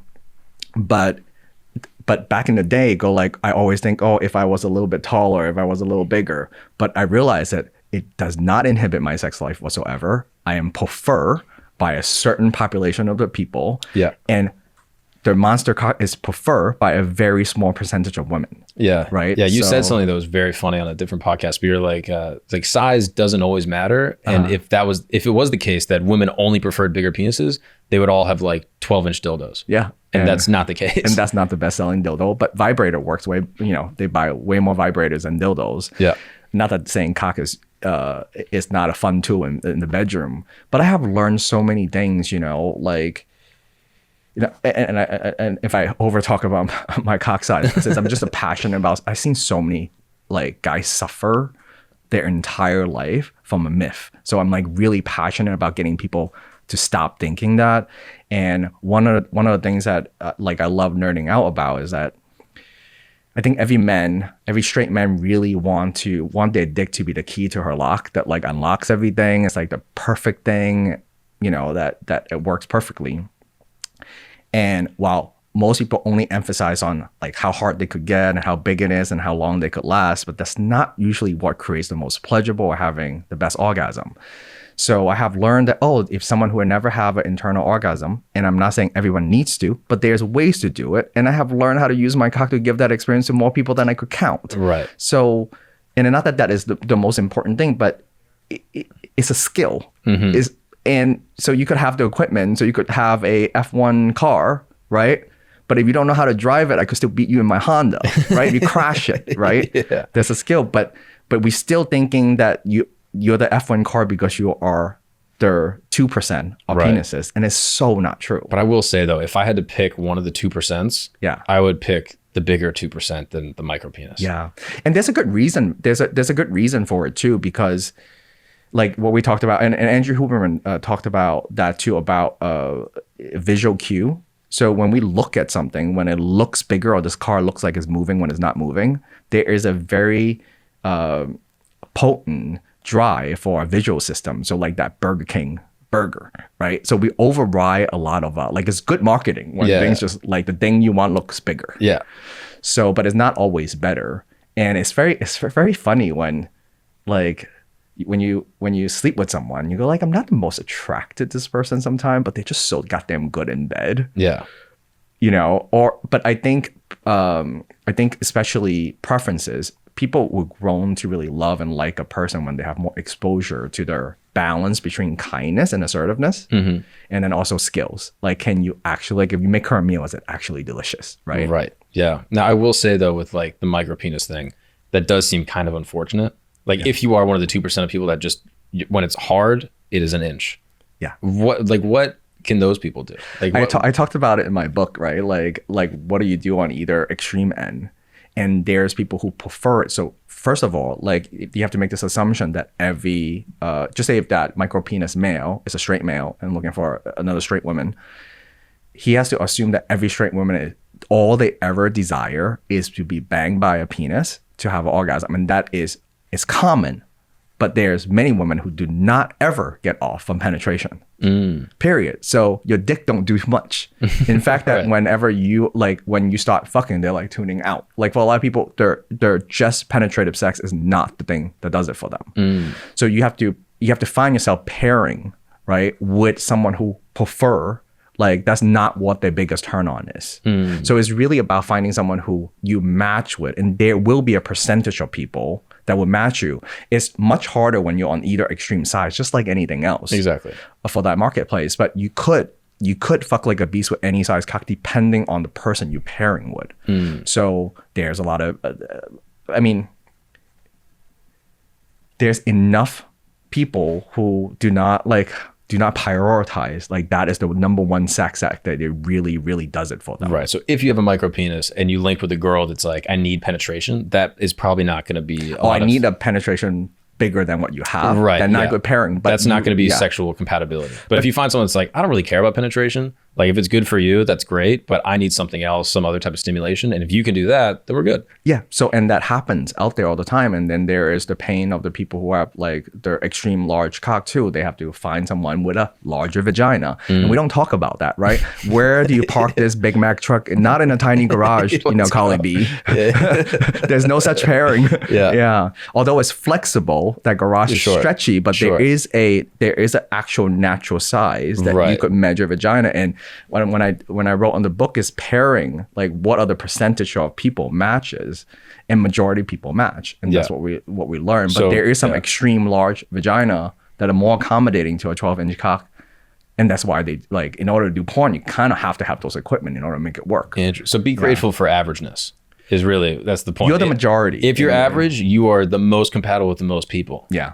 An average is what? Like, what is an average penis size? 5.6 in the study. So, if you're above 6 inches, you start curving out of the bell curve. For most people, sit in the 4.4 to 5.6 is most people on the planet. Yeah. And then you have people, but you don't see that you see that more in sex party when you start looking around. Right, because I see a lot more penises because of what I do for a living and the community I'm into. You see that actually statistically that is the world. It's not what people think. So their perception is so skewed from watching porn because all you see is that, right? So and then you expect it to So and how many women look like porn stars too? Really look like porn stars. Yeah. So there is a percentage of humans that are like that.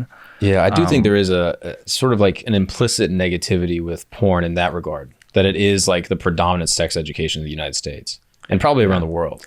It's not meant to be sex education. And I feel for the porn star, sign up to be sex educator. But unfortunately, mimicking porn is sort of the go-to place for a lot of people. Yeah. And I guess, I mean, in your case, it was fairly negative if that's the only representation of sex that you have. Like, did your family talk about sex when you were growing up? No. Not at all? Not at all. And I'm the same way. We never, in my house, it never came up. My parents had 7 kids and they were dropped off. Like, it never came up. Yeah. So only seeing that's why I was so passionate about putting my content out there, because I want to be on video representing. I'm not there's one thing about me teaching and preaching this, but I literally show people I'm doing it in like real time. Yeah.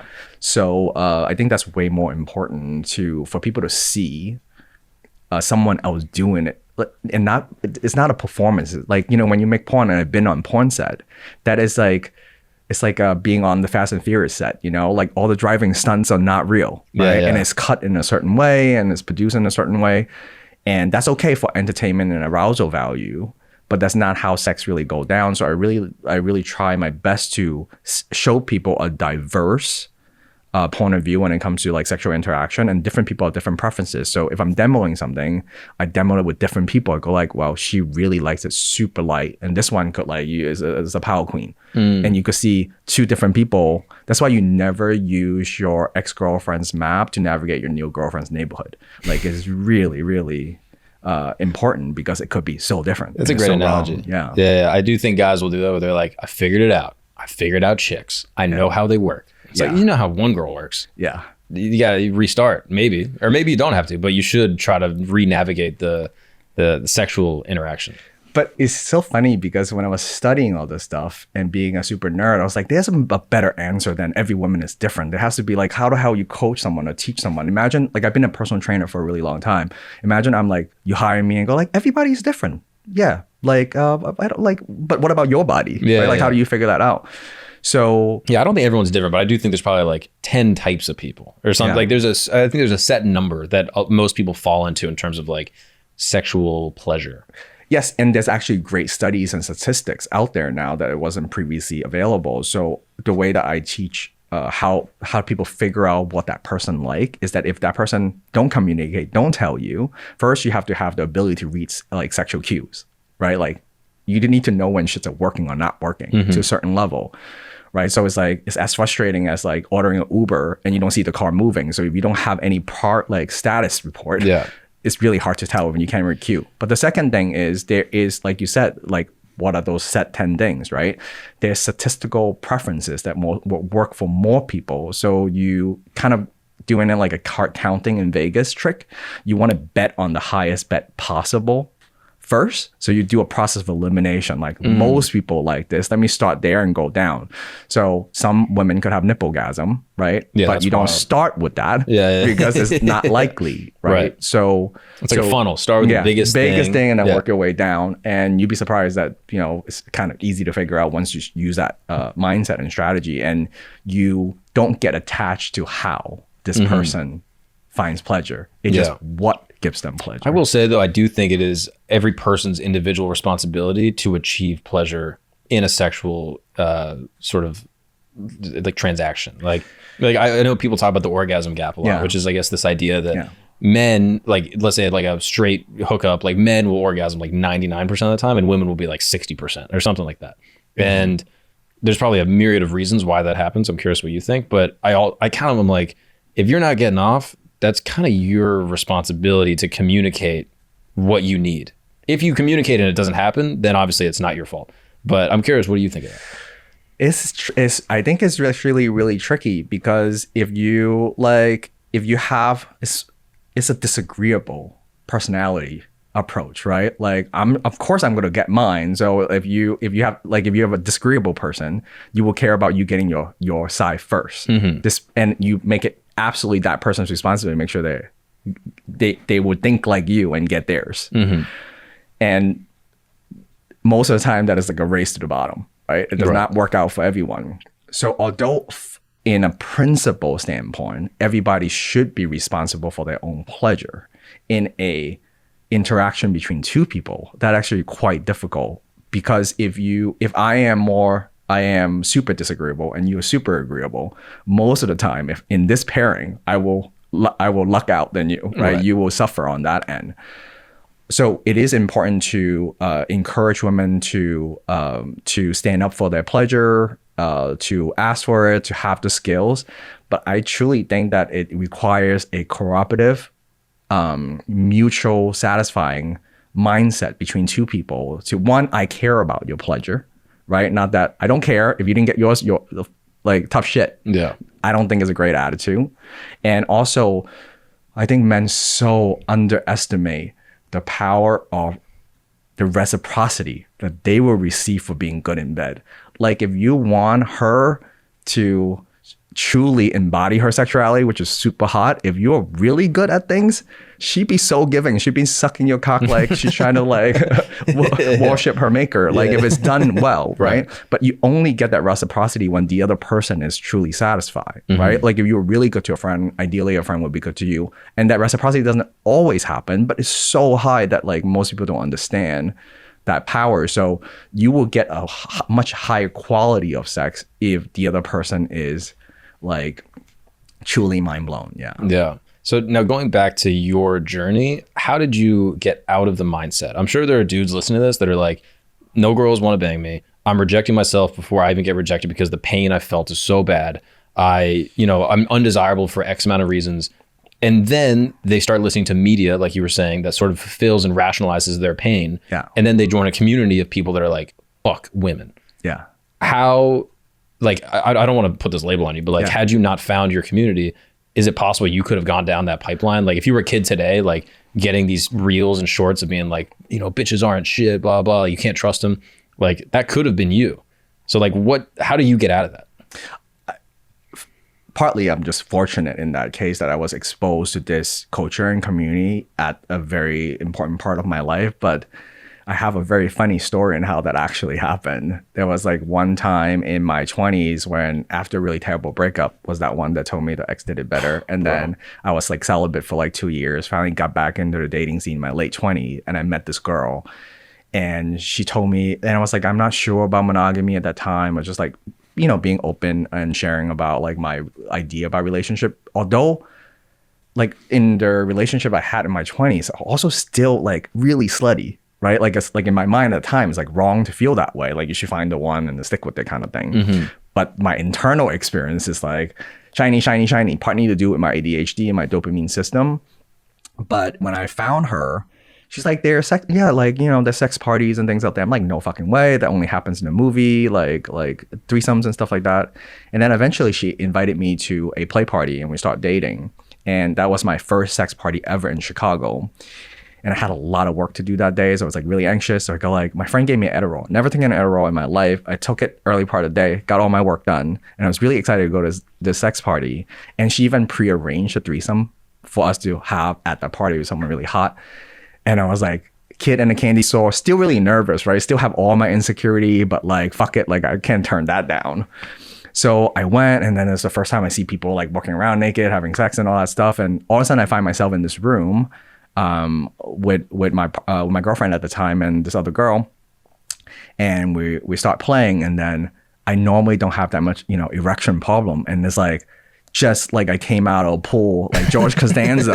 I was in a pool feeling, right? I'm like, nothing is working. I had no idea why, right? So I try, and then it's like nothing, and I didn't know I had a Adderall gives me the side effect of like hard to get erection and a little bit to do with nerves. So I'm like, no way. So like I took myself out of that room feeling really embarrassed, and I went to the bathroom. I'm like giving myself a coaching talk. I'm like slapping my cock like, come on buddy, you got this.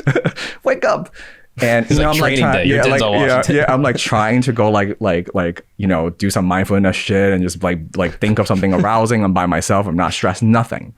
So I was at that moment looking at myself. I go like, you know what? Like all my life, I've been worrying about this pain that I'm feeling right now. That is so bad, so embarrassing, so humiliating. And then I walk back to talk to them and go like, I don't know what's like. This is my first party. Maybe it's nerve. Like, I just don't know what's going on, but like, it just like, I'm not feeling it. And they were so nice, like, it's okay, blah, blah, blah. But there was a moment in that bathroom when I was like, if this is as worse as it could possibly get, and I survived this, I could only go up from here. And I go like, well, I'm going to stop rejecting myself out of this moment, because if I turn this story into more of a reason to go down that spiral, it would never end. And I remember, I don't know where I found that courage. It's just like, there was like a paradigm shift. So walk back out to the party, kind of calm myself down. I love boobs. And this woman just have the most beautiful pair of breasts that I've seen. Like, just amazing. So I walked up to her and go like, hey, I'm like brand new to the party. I don't know what the etiquette is. I just want to let you know, like, your breast is so beautiful. And she went like, oh, honey. And she just grabbed my head and motorboat me. So as she motorboated you. Yeah, motorboat. Yeah. And I'm like, as my face was bouncing between her bodacious tata, I was like, I am never, ever going to cock block myself, as in rejecting myself first. Mm-hmm. So that moment just like really changed my life. And from then on, I go like, let me nerd out everything about sex. And the first thought was like, I need to get so good at it that I compensate. And then as I really nerd out on everything, I go like, that is so overrated as the only requirement to be good. So then I learned about everything else, and the rest of it's history, and I do this for a living now. Whoa. Yeah. That's wild. So it's just that one experience. Yeah, that changed the trajectory. And the internal dialogue was like, I am not going to reject myself, because you could think of a million reasons why other people reject you and you act on it.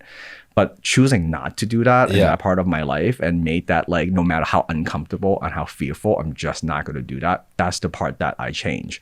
And I think incel culture is that they felt so rejected, right? Their idea is that they're all assholes, they all reject me, so let me reject them.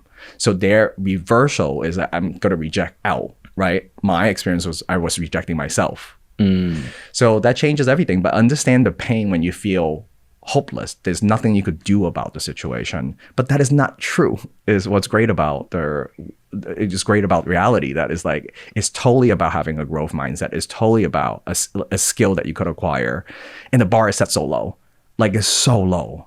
Like, it's bad out there. So you could be like the top 1% with so little investment when it comes to this particular skill. Yeah, it is interesting. And that is like the terrible thing of insecurity, is that you come up with all these reasons why other people hate you that are all basically fictitious. Yeah.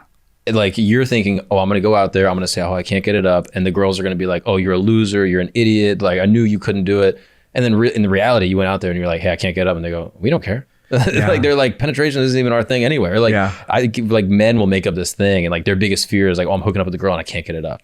Yeah. And I don't know, I don't want to generalize, but I think the majority of women would be like, all right, like, can you do other things? Like, you have 10 fingers. Like, is there anything else that we can do? And then you're like, yeah, these are hard right now. Like, you know what I mean? Like, I feel like men will create this like boss in their head that they can't defeat. And if they can just confront it, more often than not, the boss is not real. Yeah. And there's only good male sexual performance is about having a big dick that stays hard, that could last forever, is the only thing that it measure against. And that's the measuring stick is all wrong. Yeah. You know? Yeah. And it is a shame. Like, so much of incel culture, it's like, you'll see the videos that go viral and it's like, gold digging bride gets stood up on her wedding day. Or like, you know, gold digger gets owned, or like girl that only wants rich 6-pack big dick guys like gets destroyed.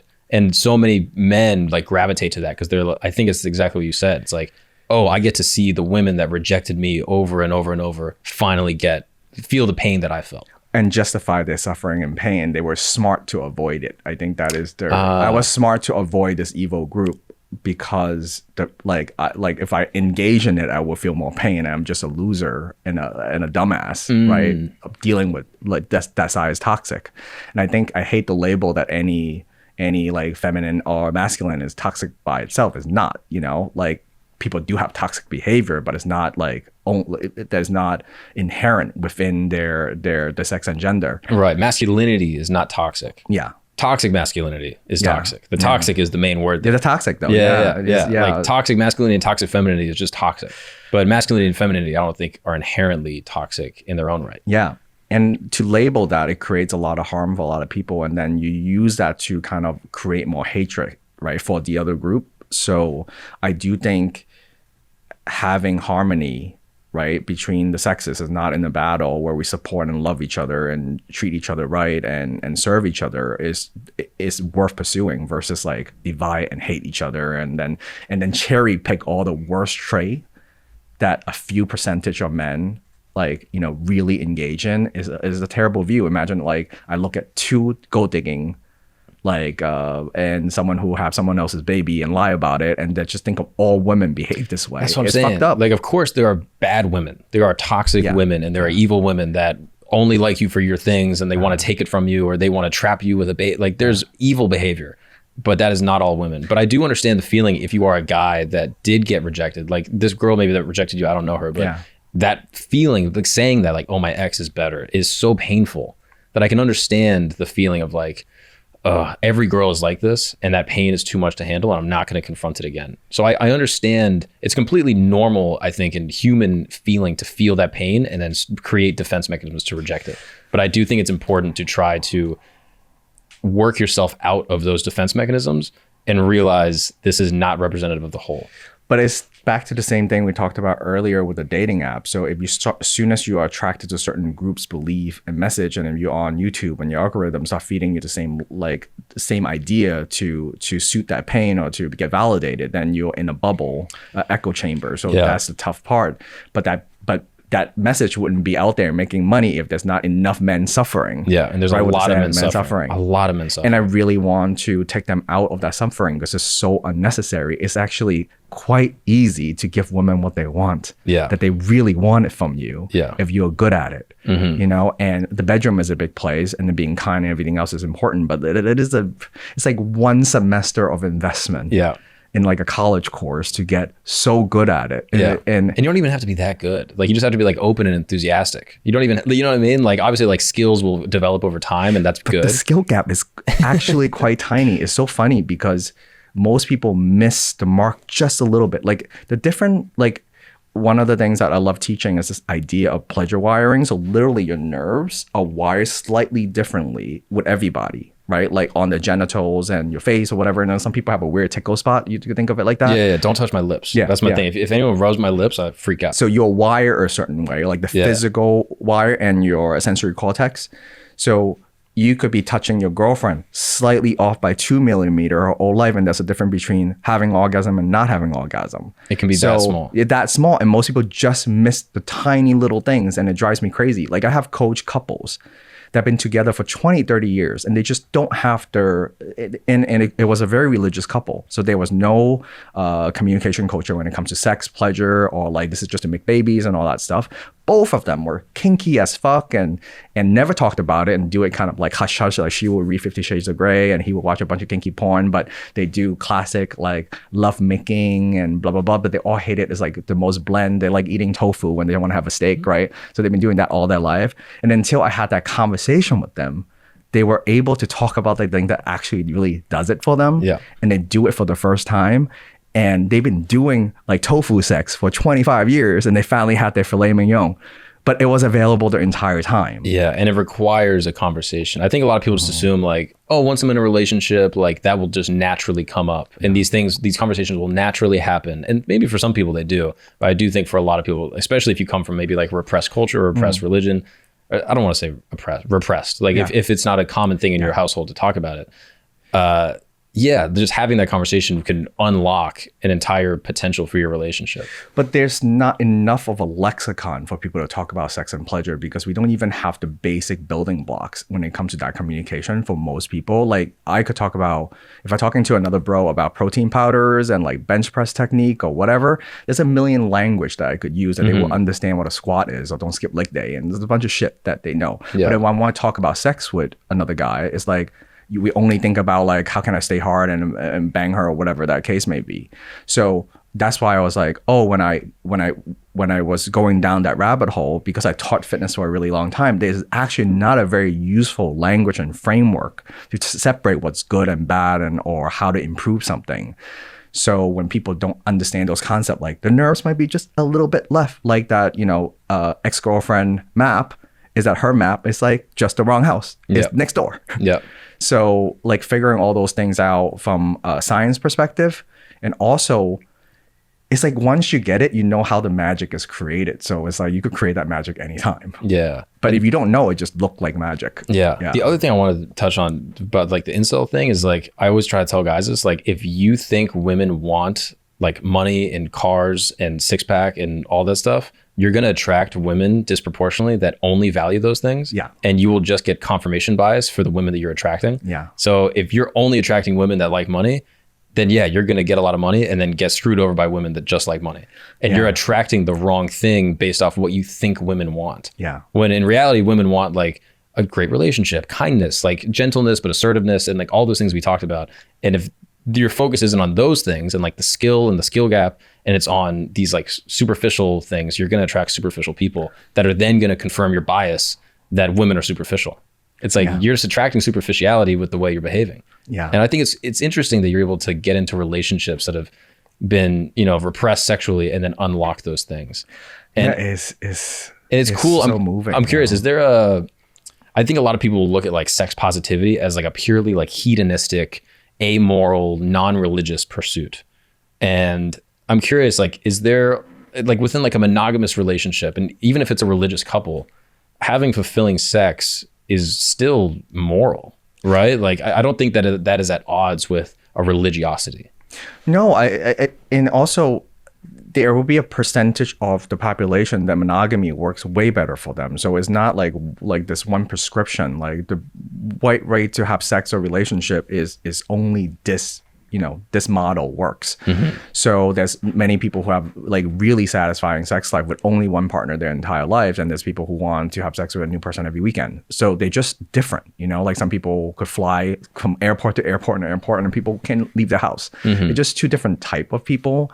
But when it comes to good sex, right, is really about what you truly desire and want and are aroused by, and can you create that experience with a person you want to create that experience with. Yeah. And a lot of times but most of the time people don't know how to like curate or create those experiences. So they only go like, good sex looks like this, so I will do XYZ or like sort of the routine that people fall into.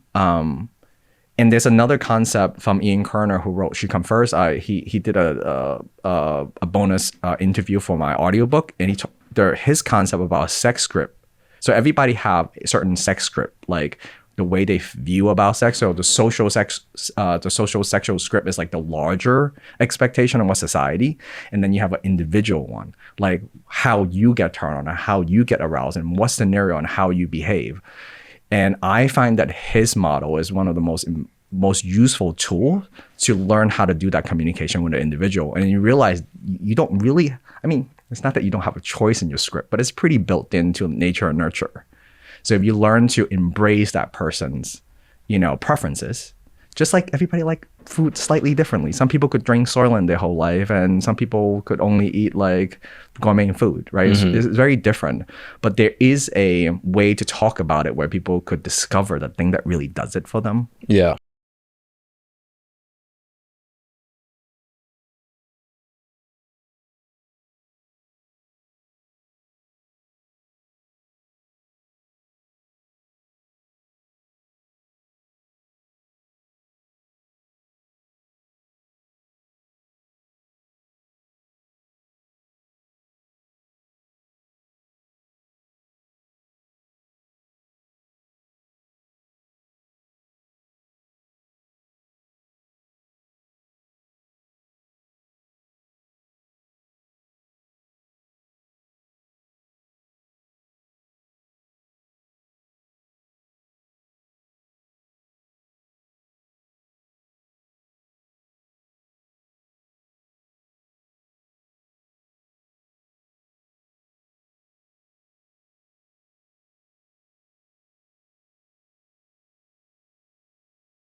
Yeah. I'm curious what you think as far as like so far we've talked so much about like the pleasure of sex. And I think that's largely because in America, which is like a largely puritanical Christian country, at least in its genesis, pleasure, I don't think was talked about at all. Like, I think sex was mostly looked as like a procreative act. And ultimately I guess it is like sex, like the function of sex in terms of like the biological reason is to procreate. But I don't know if that's the only reason. It's also like unitive and bonding, and there's pleasure that I think has largely been neglected. But I'm curious as far as like babies and children are involved, like sex does lead to children.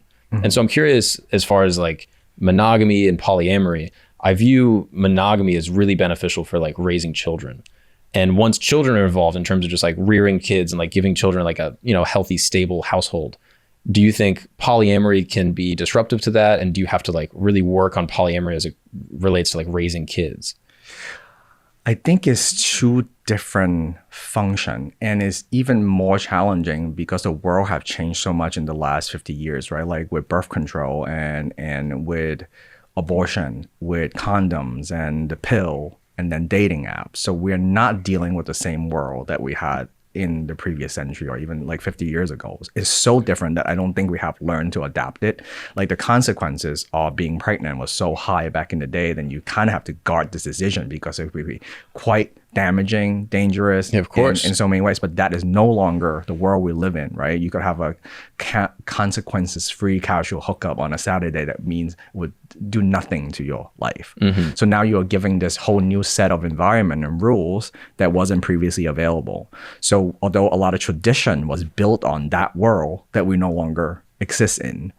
And the second thing is what I personally, what I think makes a healthy relationship is how committed and how invested those parents decide to do it and how committed they are as parents. How many people they choose to fuck and who they fuck and when they fuck or whatever the case may be is separate from the commitment they made to each other or to the child.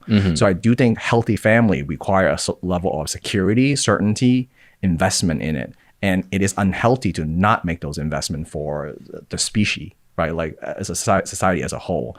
But I'm working on my second book. It's going to call Beyond Casual. So I want to talk about, is there something like, because we only have hookup or wife her up, like it doesn't, we don't have a middle ground, right? So been experiencing a lot of healthy ways for people to do this and also be very committed to their family and raising their children. Or some family don't look like a pairing of two. It could be a group of people. It could be whatever the case may be. Each side has their pros and cons. So there's definitely pros and cons in monogamy versus non-monogamy, and it could take in so many forms. But that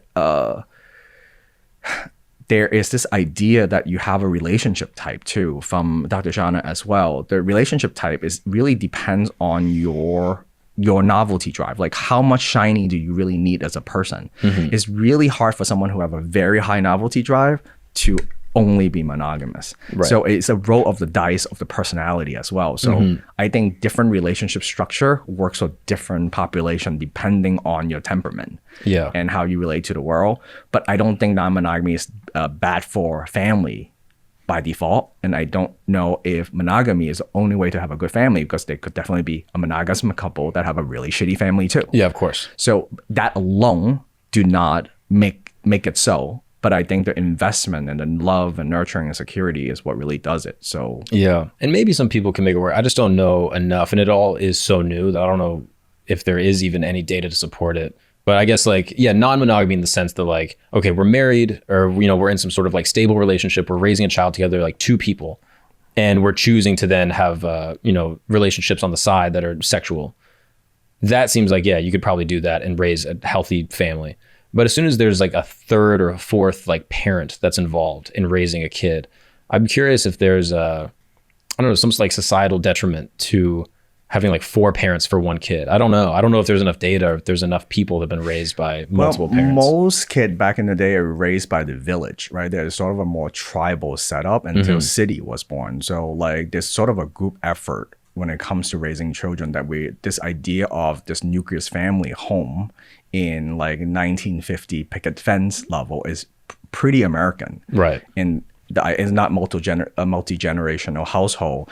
And the funny thing is about swinger culture, where they do a lot of wife swapping back in the day, it was kind of created in the Air Force, where there's a bunch of men who go fighting and they go how do you take care of each other when one of you die, and this is how it was a group of people who are committed to each other in that way, and then this is the way that they figure out how to make it work. And also they could be really horny, but it actually born out of that. Oh, interesting. So it's not, and the idea of monogamy is very different when we talk about, Esther Perel puts it, monogamy used to mean this thing, but it's no longer what it truly means, right? The idea is you pair with one person for life. Right. And in your case, you're actually living the traditional sense. Right now, we're just living up serial monogamy. I'm going to be committed until loves die. Right. And that's her word. So it really depends on what your idea of is it commitment till you die, or I'm just committed, I'm exclusive for this non-compete period, And my favorite definition of monogamy, non-monogamy is you're really just choosing who to deal with the discomfort. So for example, if you're in a monogamous relationship, right? If you are attracted to someone, it is your responsibility to suppress your desire so your wife don't have to feel that pain. In a non-monogamy relationship, there's room that you can negotiate that I would deal with my jealousy so you could have fun. So it's who is dealing with which emotion that so in a monogamous relationship, you really go your job is not to give those bad feelings to your partner in any circumstances. Right. You're either repressing your sexual desire or they're repressing their jealousy. Or something, right? Someone is repressing something. So who is doing something? And sometimes it could be, I don't experience as much jealousy. My wife has 2 husbands and we all live together, right? And that's I have another great story about how we all met, and if you want to know. But I don't feel and there's a genetic makeup. Some people feel a much higher level of jealousy than other, depending on their attachment style. So it's very hard to see the world from other people's lenses, but there's so many versions of that experience. For some people, cuckolding is the most exciting thing, and it's so high actually, fantasy wise. Right. And you would think there's the worst pain ever, right? For most guys who think cuckolding is being made fun of while your wife gets fucked. Yeah. But it's a major turn on for some. So it's just so different to reduce it into one healthy version. Yeah. And I completely agree as far as what individual adults choose to do, basically do whatever, as long as you're not hurting people and whatever, do whatever. But I guess just once kids are involved, it creates a very different environment because you're dealing with an innocent person that didn't opt into this life and trying to give them the most stable thing. And I'm sure there's different ways to do it. So I'm curious about like your dynamic. Yeah. So you're married. I'm married. Oh, I didn't realize that. Yeah. That's cool. Yeah. How long have you been married? We co-proposed together right before COVID, so that has to be like 2018. We didn't have a wedding yet because of COVID, but there's 3 of us, and it's been I met Geronimo, my wife's other husband, at a gangbang for another friend. And it was like a fantasy for one friend's girlfriend to have like a gangbang with the other guy. And I was DPing her with him. And I go like and then I met him. I go like, my girlfriend is really, really picky. She might really like you. And then I hooked them up and they became friends. And then they started to date and we're all together now. Oh, wow. So you were dating your wife and then you introduced her to this guy through a sex party. Through a DP. Whoa. Yeah, I know. And but sex is not the thing that we determine our level of commitment. Like sexual exclusivity is not the measure of your sacrifice. Is your commitment to being kind and responsible and have integrity. It's different. So it's just like most people just say infidelity is the only measure of that loyalty. It's not what we measure in our relationship. And that could be, I'm not shitting on people who choose to have that as their rule, but it's not the one that we decided that is the most significant thing to measure your level of commitment. And in society, that sort of is the prescription. Like infidelity is the only measure. And you have just chosen to create like a new prescription for your relationship that is like, hey, that's not the only measure. We have our own constitution that our relationship lives by. But my version of non-monogamy is not the same as what most people would think. I believe in monogamy quite a bit, but my version is that I could do 4-hour monogamy. So there's like Tim Ferriss. I'm gonna explain this to my girl. It's a good idea. So the idea of having like this huge benefit of a monogamy structure, and I love it and embrace it. So because I believe in like flexibility, there's times that we all fuck so many people. Sometimes we just don't want to share. Right? So we could go to an event and be monogamous for 4 hours and it's fine. And we would treat each other under monogamous rule, but it doesn't have to be the rule for life. It could be just a weekend. It could be her birthday. It could be whatever. And for those times, if a girl's hitting on me at a party, I will literally say it in front of my wife to the other girl, go like, I love your attention, but tonight is really important to my wife. So I would love to flirt you at another time.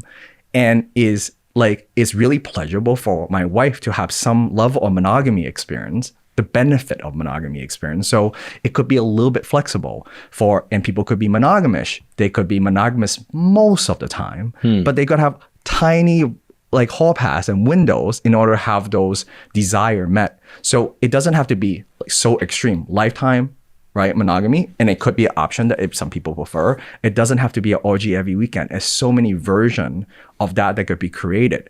But when it comes to sex and relationship, we're really craving the idea of normal. Like I just want to fit in, right? But the fitting in part is I just don't want to be rejected because I'm weird or whatever. Like if I like this, people will reject me. So when you actually be authentic to who you really are, then it requires a lot of creativity and negotiation, but it's possible. Right. So my wife and I have chosen, I guess, by default, monogamy for the next 100 years. Yeah. And you and your wife, would you call Geronimo your wife's husband? I call him my brother husband to joke. Brother husband. Yeah. Okay. Yeah. So within your guys' relationship, you have monogamy not for 100 years. You have it for a few hour window, and then we reassess and talk about it. And then maybe it's a week, and then we reassess and talk about it. And then maybe it's one day, and then we reassess and talk about it. I think the default is non-monogamy, but we could opt into some monogamy period. Like you talk about raising children. So like if you're really fucked up, I'm trying to hook up with some random girl, I'm leaving my wife with the child and she really needs help. That's a fucked up behavior no matter what my agreement is. Right.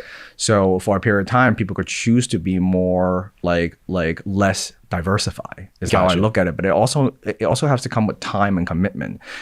I think the choice is that I will not neglect you, right? To a level that really hurts you. And sometimes you might have to deal with like not having me because you are choosing to share me in some level of discomfort. But that part, that part could be negotiated. And I don't believe in having one. I don't think it's without any flexibility to those rules. It's really tricky. Yeah, because for you, you're like, this is the way that my body and my brain is wired. And sometimes that's why people end up cheating and doing a lot more shitty stuff to do the monogamy facade, they don't actually do it, or they do serial monogamy. They feel like that craving is too high, so I have to end this relationship in order to do the thing I want to do. But then I don't think it necessarily have to be a trade-off. I think you could have a little bit of both depending on the person. But preference also change in decades. So most people think people in their teens and 20s are having all the wild sex. That is not true. Like most kind of group sex, crazy sex happen in a later stage in life when they already have a period of committed relationship. So most people would turn in maybe 20, 30s, 40. That's why there's a higher percentage of people who are late 30s to their 50 on the swinger community side, because they already lived their monogamy life out to a point they go like, maybe we could all explore together. But I feel safer exploring with you than just going out to do it. Interesting. So within your dynamic, you all live in the same home? Yeah. And where do you sleep? I have my own room. I'm a cat. He's like more like a puppy. I am so different, you know. And also one of the most difficult, like with Karen. That's your wife? My wife Karen, the difficult thing was I didn't want to have children, and she wants to be a mom, right? And I believe that it's not my choice, right, for her to be a mother or not. And if she wants, and then when she met Geronimo wanted to be a father yesterday, right? So then they're working on having a baby. So, but I am too much of a cat, so I really don't make a great partner solo for someone like her who require the level of attention she desire. Right. If you had met someone and fallen in love with someone that didn't want to have kids, then there might be more of that like social compatibility, I guess, in that regard.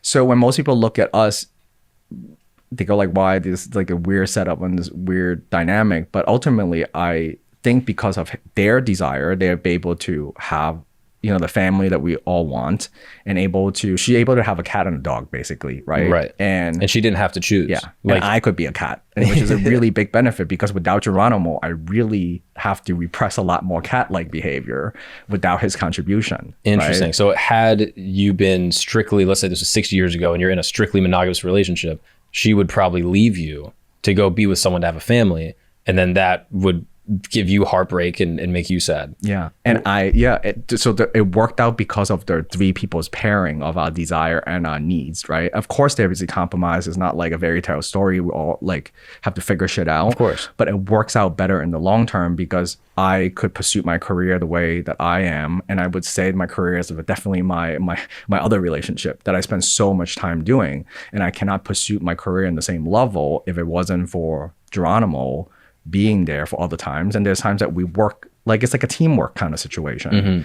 And it works out a lot better for us. For some people that is definitely a nightmare setup, right? But for me it's like it's ideal. Interesting. Could I ask you more personal questions about this? You can punt if you don't want to. I talk if I could talk about my dick on okay, online. fair.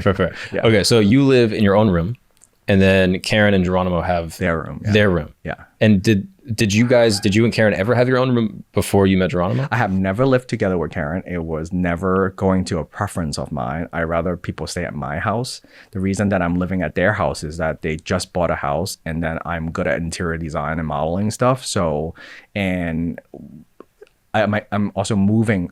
I was in a sublet, then I'm going to move again or travel a lot for a book tour. So I have this gap. Right. So I decided to move in with them to live for a period of time to help them set up the house and while they're trying to make a baby and do all that stuff and then reassess. But eventually I'm always going to have my own place. Oh, wow. And then they will have their place and she could stay at my place anytime she wants.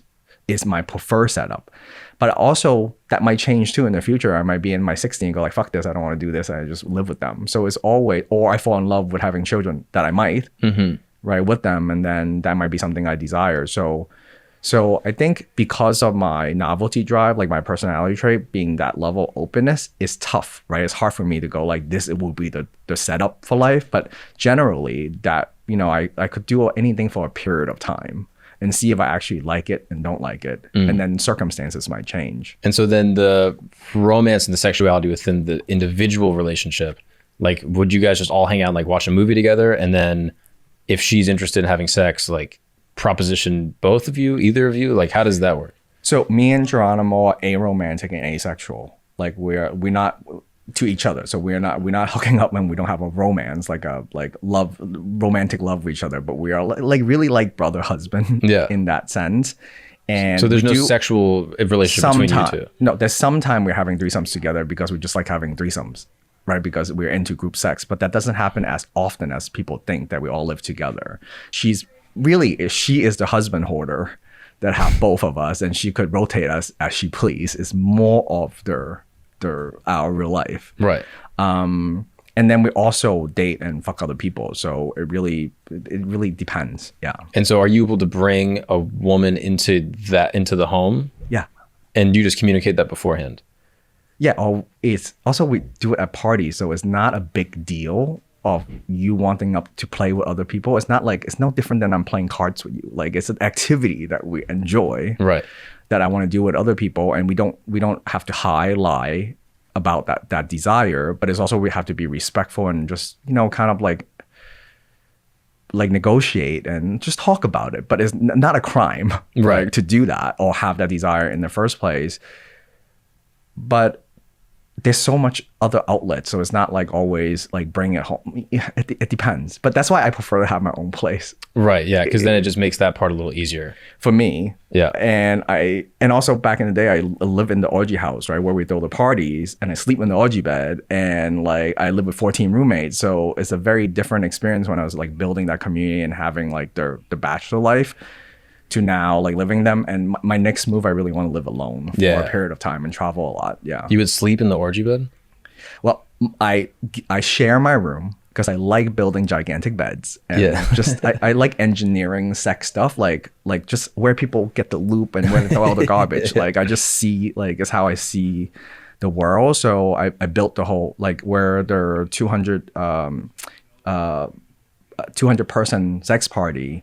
I love building that house out for those activity, and I lived there for like 6 and 7 years. Wow. And I just moved out recently to live with Karen and Geronimo, because we're also opening a bar and a venue. So, and I'm also too old, like I'm turning 42 in the next 30 days to it's a little too much, and I'm like, I need focus in career stuff. So living with them is a good period of time to do this. Interesting. Yeah. And when they have a kid, the kid will live with them. Yeah.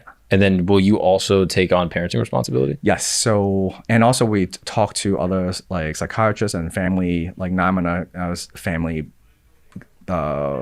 family law, to how to interact with a child. And the ultimately is that, do you want to label or choose the responsibility of being a parent? And you kind of have to let the kid know your level of commitment and involvement by the age of 2. Like, am I staying in and into the day you die from the age of 2? So I haven't quite internally made that decision, and they're okay with father figure or uncle figure, right, depending on how it rolls out, like when we actually have the kid. And I suspect that I'm going to fall in love too, but I just don't have a natural like desire and drive for it right now. Right. So you think the kid will call Karen mom, Geronimo dad, and then maybe dad. Yeah. But I don't want to make that commitment without really committing to it. Yeah, of course. Yeah, that's a big decision. Yeah, and when I do make that commitment, I will stay in that child's life like my son or daughter for the rest of that, the kid's life. Yeah. That is such a fascinating dynamic. Yeah. I don't know if I've really spoken to many people that are in that kind of situation where you effectively like introduced your wife to the father of the kid, and you also may or may not be the father. I mean, you see this all the time in monogamy setup. Like if you have your first marriage and you have kids and the wife marry a new guy, you still have all this dynamic. They're just not fucking now because of like whatever the rules, but those configuration happens so often, but we just don't have a more different model than the one that is serial monogamous. Oh, that's interesting. Yeah. Cause I have so many friends, when you put it that way, that are like, oh yeah, these are my parents. And then that's my stepdad. Yeah. And I don't really talk to my biological dad that much, but I see him sometimes, and I'm really close to my stepdad, or vice versa. That is really interesting. You know, there's a Chinese proverb that the parent who raised you is more important than your biological parent. Like, is valued that way. So my own internal value is that how actually invested as a parent to this child is more important than all the other factors. Mm-hmm. And that's what actually, creates the bond, the relationship. So I could be genetically related, but it's completely shitty parent. Yeah, of course. Yeah. And vice versa. I mean, I know people that were raised by their grandparents, and they call them basically like mom and dad. Like they're like, these are my parents, because my parents, for whatever reason, were not really around. Yeah. And it really takes the role of parenting. But it's a great like Chinese bargain for me because Geronimo is so nurturing. When you look at him, you would never like guess that will be the part of him. But he's such a loving, nurturing person that he volunteered himself to probably do majority of the parenting, like the day-to-day picking up for school. So it's a great deal to I could just do the father bit that I really like coaching, teaching, or whatever the case might be. Oh, that's so interesting. At least that's my assumption. Wow, that is interesting. Yeah. And at what point, I'm actually just curious, like your opinion, because you've obviously researched this a lot. At what point do you think you should start talking to kids like about sex and sexual relationships? And like when did you wish that someone talked to you about it? Well, I don't qualify myself as an age appropriate sex educator for the kids in their, like I deal with adults of course more personally, work with adults on that education. But if it was up to me, then comprehensive sex education should be available as early as possible for people to like learn about biology. Right? Like literally, like this is a labia, this is a vulva, vagina, and treat sex as not as a taboo or potential sin and vice, but treat it no different than fitness, food, and how to manage your finances, and equip them with the tool to make smart decision about this part of their lives. I think it's really important. And there is amazing sex educator to figure out this timing of when is their age appropriateness, and I would definitely follow their recommendation and their study. But ignorance is not healthy, right? And people being in the dark is not healthy. And my wife is an ER doctor, and there's so many nightmare stories. People are just not educated in sex and think they fuck something up and don't know what's wrong with them, and they just never talked about they fell on a bottle or something. They never knew, or they didn't know a period exists, and then they bleeding one day, they go to the ER, is that they just never learned that there was a period. Yeah, there's so many wild stories of like, oh, there's 4 tampons inside of you. And you're like, yeah, I didn't know I had to take them out. Or like, oh, I'm afraid I'm going to lose my tampon up there. And it's like, you can't lose it up there. Yeah. But people just have a lot of ignorance as far as like how their body works. I think is important to educate people on the science and giving them the tools to make good decision, but also not overly moralizing like this is like the best and preferred way, except that don't harm other people, right? I think that's a really good rule, and for many consenting adults to engage in the activity they want to do. Yeah, that's interesting. Early as possible is a little tricky for me. I don't know if I would teach my kids about sex as early as possible. Well, I think when we talk about teaching kids about sex, there's different levels, right? So it's like we're thinking about exposing a 2-year-old to hardcore porn. That's not, so wrong. It's really like basic. There's male and female body, and some people are intersex in educational level. And then when they start having sexual desires, right, there's a transition when they start feeling those feelings. How to understand those feelings, how to manage those feelings is really important. Yeah, I think that makes more sense. Yeah, like so basic biology at like and then start and then go, and this is a natural thing to feel, and you have those desire, and then you go to puberty. I mean, so that's where the age appropriateness comes in. I think, like, you know, on the Republican side, is like all they think is like a drag queen reading a book to your child. Of course. That's what they think sex ed is. So what I'm talking about is really about making smarter decisions so they could manage their life in a way that's healthy. Right. So something like, okay, my kid is like, you know, let's say like 3 to 6, teaching them about like private parts, teaching them about like their genitalia, their body, like the function of their body. And then maybe as they get a little older, talk about the function of like the other body, like if they're a boy, talking about girls' bodies, et cetera. And just like the basic biology of like, this is what body parts are. And then as they're having sexual experiences, like through puberty, and as their curiosity around sex starts to develop, then having a conversation about like how you use your body and how you use your biology to, you know, have sex, and that sex can have consequences, and it also can be pleasureful, and that there's good sides and potentially negative sides to it as they're going through puberty and having sexual experiences. Yeah, and then the separation between like the science of human sexuality versus eroticism is 2 different things, right? Like if I am... Explain that. So, for example, if I'm teaching someone about like driving a race car, right? I'm talking about the theories of like entering a corner at the apex and this angle. So I'm talking about physics here, right? Like that is one aspect of driving. That is different than teaching them like your life should be about winning at all costs, right? Like driving a car as fast as possible and like drive this person off the road. It's just 2 different sides of the same education. So I think people's lives would be significantly better if they're better informed from science-backed information about sexuality, and then figure out how they could express their individual eroticism. That is like when they're reaching more adulthood on that side, or like when they're age appropriate, go to explore. But when you feel horny, like if you don't educate them, it's not like they're not getting educated, right? Because of accessibility to information in some fortunate society where you have access to information and internet and everything else. So you just leave it up to like social media and porn to educate your kids. That's awful. Yeah. So having the right information is really important. The science-based and less politicized, like about either side. So to make a good decision. Yeah, that makes a lot of sense. I do think that they're like, kids are not, I guess in my opinion, kids are not inherently sexual until puberty. Like I think there's curiosity about the parts. And I think that's where it's important. It's like for a young child, like before puberty, to say like, this is a car, this is what a car does.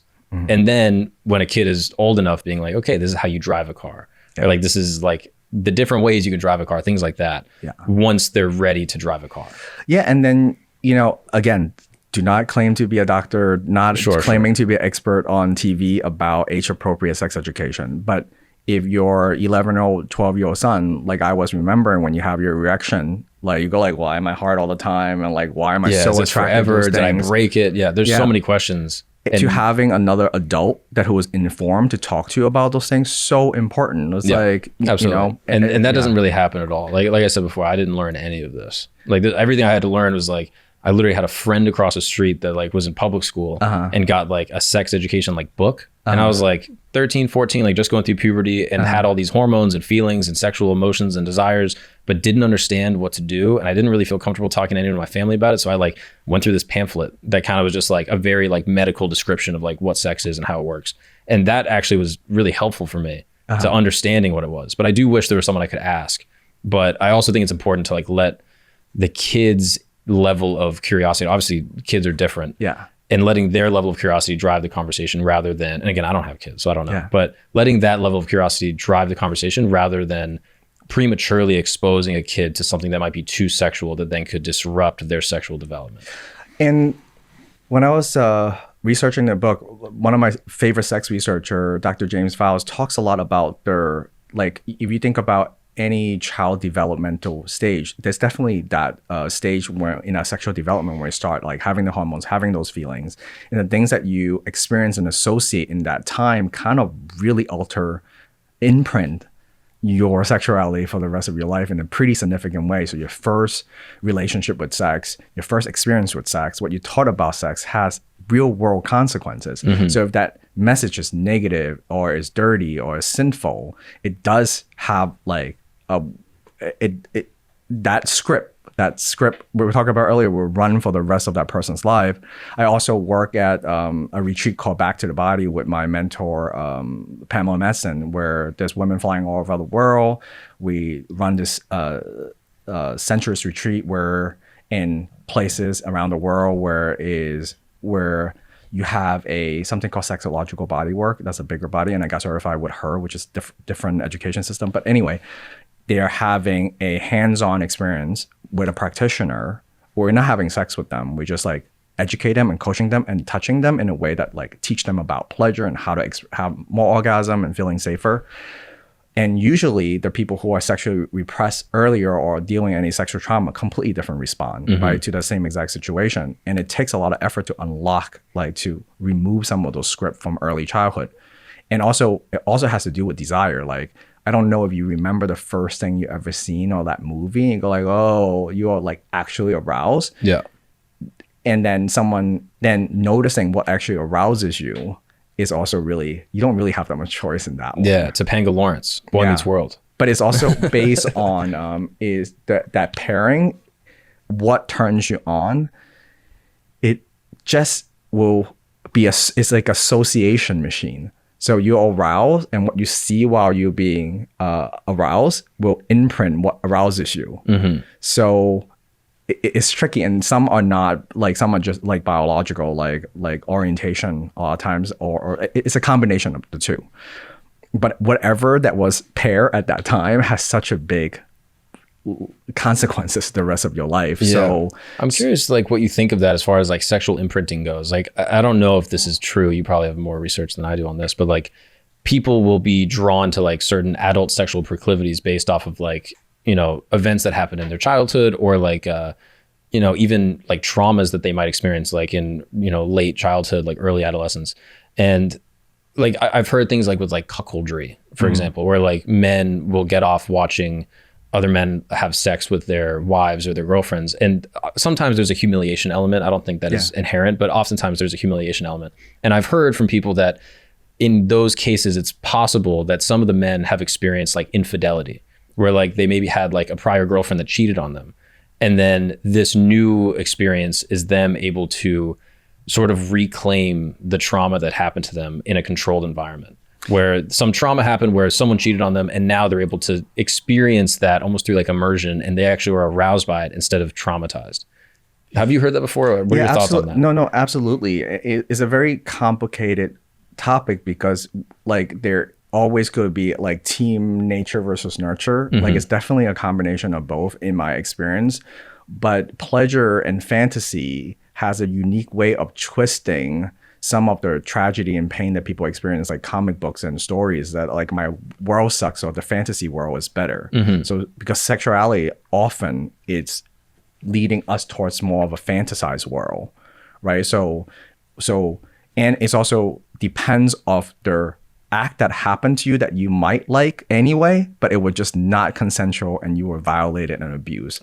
So for example, the thing like you really like, I don't know, you really like steak or whatever. And I love cooking meat, so a vegan would hate me. But anyway, but you were force-fed steak. You would have loved steak anyway, but it's the force feeding that you're having the problem with. So then you have a real relationship with steak. On one side, remind you of this trauma, and the other side, you actually like it. So sometime a sexual abuse victim will have so much internal turmoil and pain for liking certain aspect of their traumatizing experience or being aroused or having an orgasm. And sometimes your level of wantedness, right, in the situation versus your biological response has no relation. So you could absolutely hate the situation. You could absolutely, this is absolutely abuse, but your body might respond as orgasm. And you could think about how like confusing for that person to have that experience and make sense of all of that, right? Yeah, so, I'm not passing a moralistic judgment. Like I even look at, like I do stand-up comedy, and I don't doubt that my desire to be on stage and telling jokes and making people laugh certainly has to do with my childhood. I think like you grow up in a big family, and there's probably ways to psychoanalyze this, but I'm like growing up in a big family, like comedy and like laughter was really valued in my household. And I was like 6 of 7 kids, like there's not a ton of attention. So certainly in some, you know, Freudian level, I think that the desire for attention manifests in those ways. And I think that's probably common for a lot of performers. And so, and I don't think that's immoral to do stand-up. And I don't think it's immoral to have like an early imprint in my childhood lead me to a career. I don't think it's wrong, but I do wonder if there's a connection between that. Or maybe I always was going to be a performer, whether I was an only child. I don't know. I think it's a combination of both. So some people are just like born with it, right? Like they feel that way from how they're wired. On the other side, it could be an experience is a combination of both. So in any camp that if you only think of it, people form their sexuality because of nurture, then you will always like, he liked this, he must like this because something really bad happened. Right. That is not true. Like I think when Huberman was on your show, he talked about like the region in your brain where you like process disgust versus pleasure is like right next door. Right. And he brought up that point. And I think we were talking about feet in that case or something. Yeah. And some people are like, they see feet as like how I see boobs, right? Like they didn't have a choice in that biological response. And that's a lovely thing to have, right? Because you could see so much boobs all day in the summer. But you know, like it's not like, and for some people, they might be really turned on as a kid, right? And they're always like under the table and all they see is feet. Right. In that time when they're super aroused, and that could get linked up, or it just a crossover between the nerves. Right. So we can really always say, is this or that? Yeah. But at the end of the day, it does not matter because you are dealing with whatever you have at that moment. So my philosophy is that you have to learn how to make sense of your world. Yeah, of course. Yeah. So, yeah. And so long as your sexual desire doesn't hurt anyone else. Yeah. Like, I think that is like the big thing where people will get hung up. Like obviously if you, and again, I don't know this to be true, but if you experienced like sexual abuse as a kid, then you might have like a latent sexual desire that could be like pedophilic. And obviously that is wrong. But I'm curious, like if there even is a connection, or maybe some people are just born that way and then they have that desire. And I guess to your point, I don't know if you can really always pinpoint it to, oh, this event happened, therefore you are X.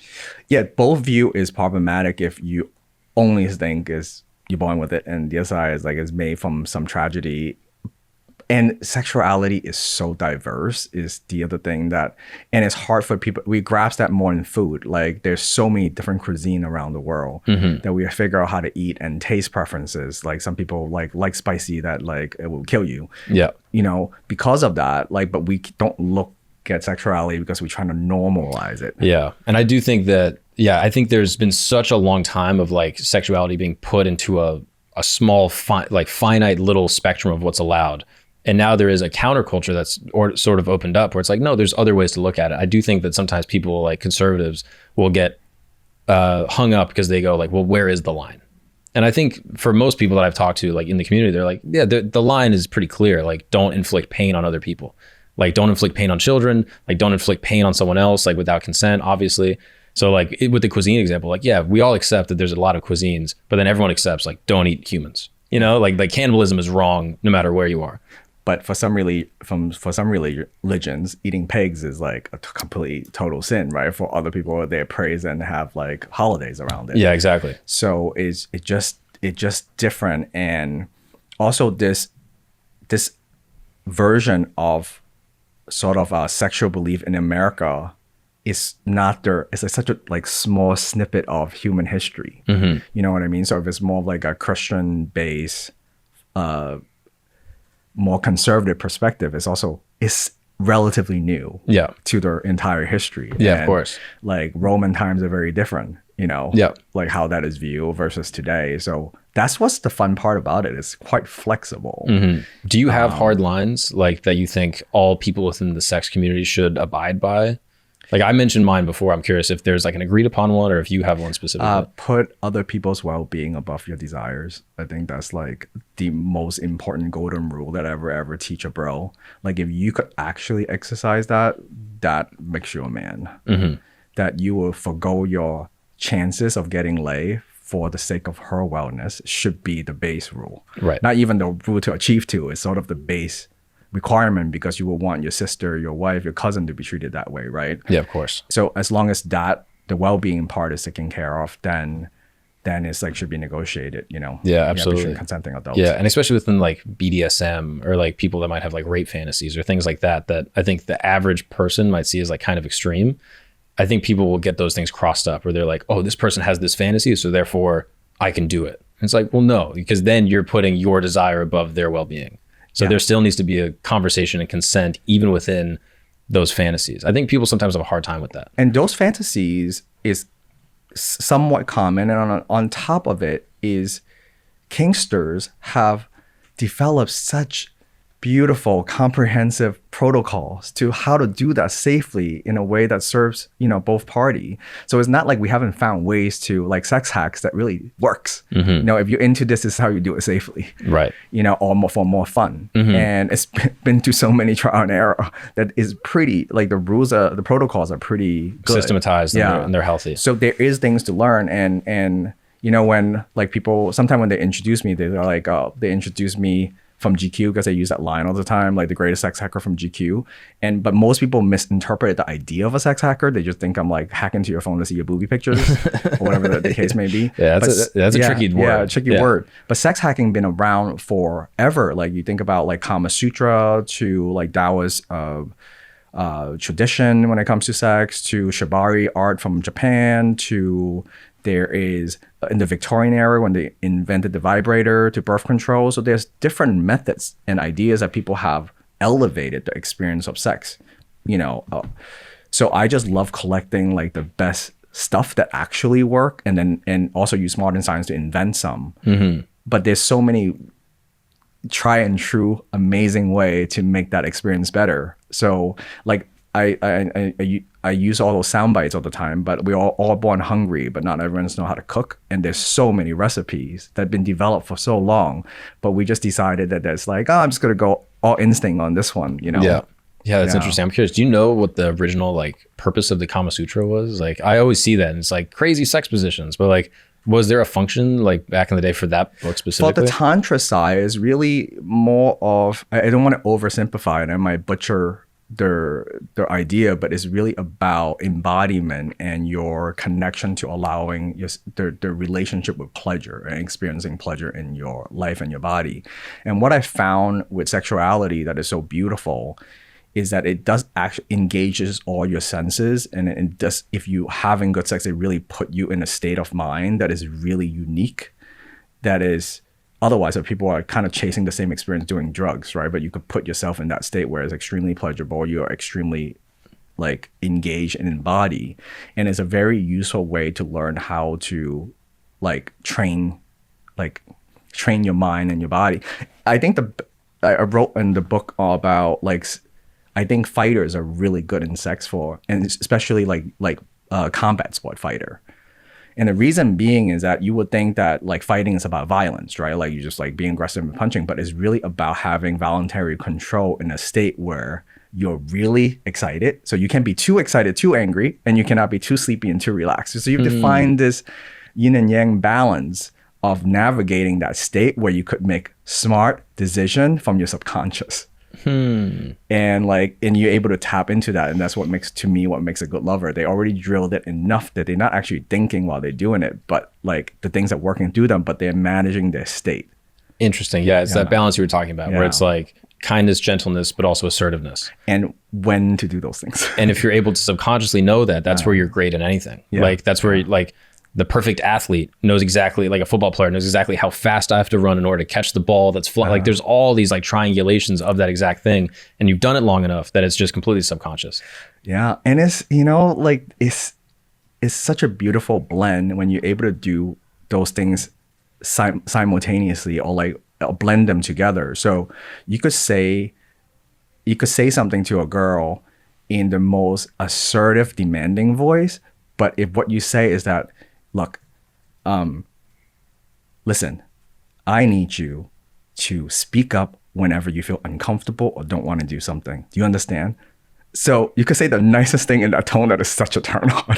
Interesting. Is when you use it, right? So you could be spanking, right? And it's creating this like excitement and emotional emergency, which arouses the sympathetic nervous system. But you could also be very caring the next moment. And what's beautiful about, like, I mean, I'm a big fanboy of Andrew Huberman, and he talks when he mentioned Dopamine Nation, Anna's book, about how the dopamine system work. What I think Sex Hacker have figured out is that the contrast is what makes it beautiful. So if you are jumping to an ice bath, the relief of pain is quite pleasurable, but your capacity for pain is only when you stretch the range. So what we learn is that in order for pleasure, the precursor for pleasure is pain in some level, or the lack or the absence of. So you able to, if you pleasure all the time, it gets boring. Right. So it's able to have the highs and the low engineer in a way that you create it's like chasing the dragon. You can't take the same drug and expect the same result. So they figure out how to have the lever pull on both sides in order to optimize their capacity for pleasure. Yeah, of course. Like comedy music is the same way. Yeah. Like the perfect note isn't perfect without like the silence that goes before it. Yeah. Like you need, like with comedy is the same thing. Like you need to build tension in order to release it. Yeah. And if it's just like joke, funny line, it gets exhausting. Yeah. But you almost need like troughs to get the peaks. Yeah. And I guess it's interesting when you put the analog into like maybe BDSM sex, where it's like there is intentional displeasure consensually in order to evoke the equal and opposite pleasure. It's not necessarily the pain is not pleasurable. It's like eating spicy food. Like, do you interpret that sensation as painful, and it's context driven? And that's like maybe I'm being too much of a sex nerd. Like Emily Legowski's book about Come As You Are, talking about like James Fowles' system, the excitatory, inhibitory is like gas on break on sex, right? what determine arousal for most people is context driven. So it's not just the act, like we're not looking at like genital rubbing genital, right? It's like what is happening, how is this happening, and what context is this happening. So it's not so specific to the act, is your relationship and the nuance with that act that makes it different. So same exact experience could feel so different for people like that force feeding steak situation. So when you're educated about stuff like this, and again, it's not that complex and it's quite not easy to learn, but it's not that big of an investment, then you realize there's another layer. It's like if you don't know comedy, like you see the Matrix, right? When you go watch another guy's set, like he's doing the punchline here, he's doing the setup. But if you don't understand the science and the art form at all, you just like taking for a ride. But once you know, you could really curate. And I think one of the biggest problem in this generation, and I sound like an old man when I say that, I'm 42, is that we in such consumer culture that we only consume arousal, we consume sexuality. So we are just this passive observer of sexuality. We don't know how to create. We don't know how to generate. Like they just on YouTube listening to comedy, and that's their entire experience. It's very different than going on stage and do your set. Right. But what most people practice, right, and that's the conditioning bit, is just observing. Yeah, and they don't realize how fulfilling it is to create. Yeah, and they have no, like, but once they know like how to create, so the tools I like giving people is like, I don't want you to be on their passive seat. Like I want you to be in the arena. And in order for you to do that, you need to develop the skill to understand this. And for most people, like this part of their life is quite important. I think a lot of people will live very happily never doing a set, right? Comedy show, because that's more niche. But sexuality hopefully is a decent part of their lives. So it's worth that you have more than just being a passenger, you know, and learn how to create. So what are the sexual tools that most people neglect in their sexual relationship? Like what are things that the average person could do to enhance their sex life? Well, I work with my focus is on female pleasure. So and again, sex is like so diverse, but I think the most important tool is first you have to understand that how are people differ, right? Individual differences like the wiring bit, and give them what that person desire. But the joke I always tell people is that imagine you're a straight guy and you're in college and you just hooking up randomly, and it's bizarro reverse world where the girl's like all of a sudden you're hooking up, you're making out, and she's putting on a strap on, right? And you never had butt sex in your whole life, and you're a straight guy, and she's like, okay, so I'm gonna fuck your ass and I expect you to come, and if you dare touch your penis, I slap your hand and go like, that's not how real men come, right? And then you'd be like, what the fuck, right? Yeah. And if you think about most women, what they have to deal with is penetrative sex is not the most reliable way for this person to orgasm. And some people do. So some gay men bottom all day, right? Just put a dick in my ass, right?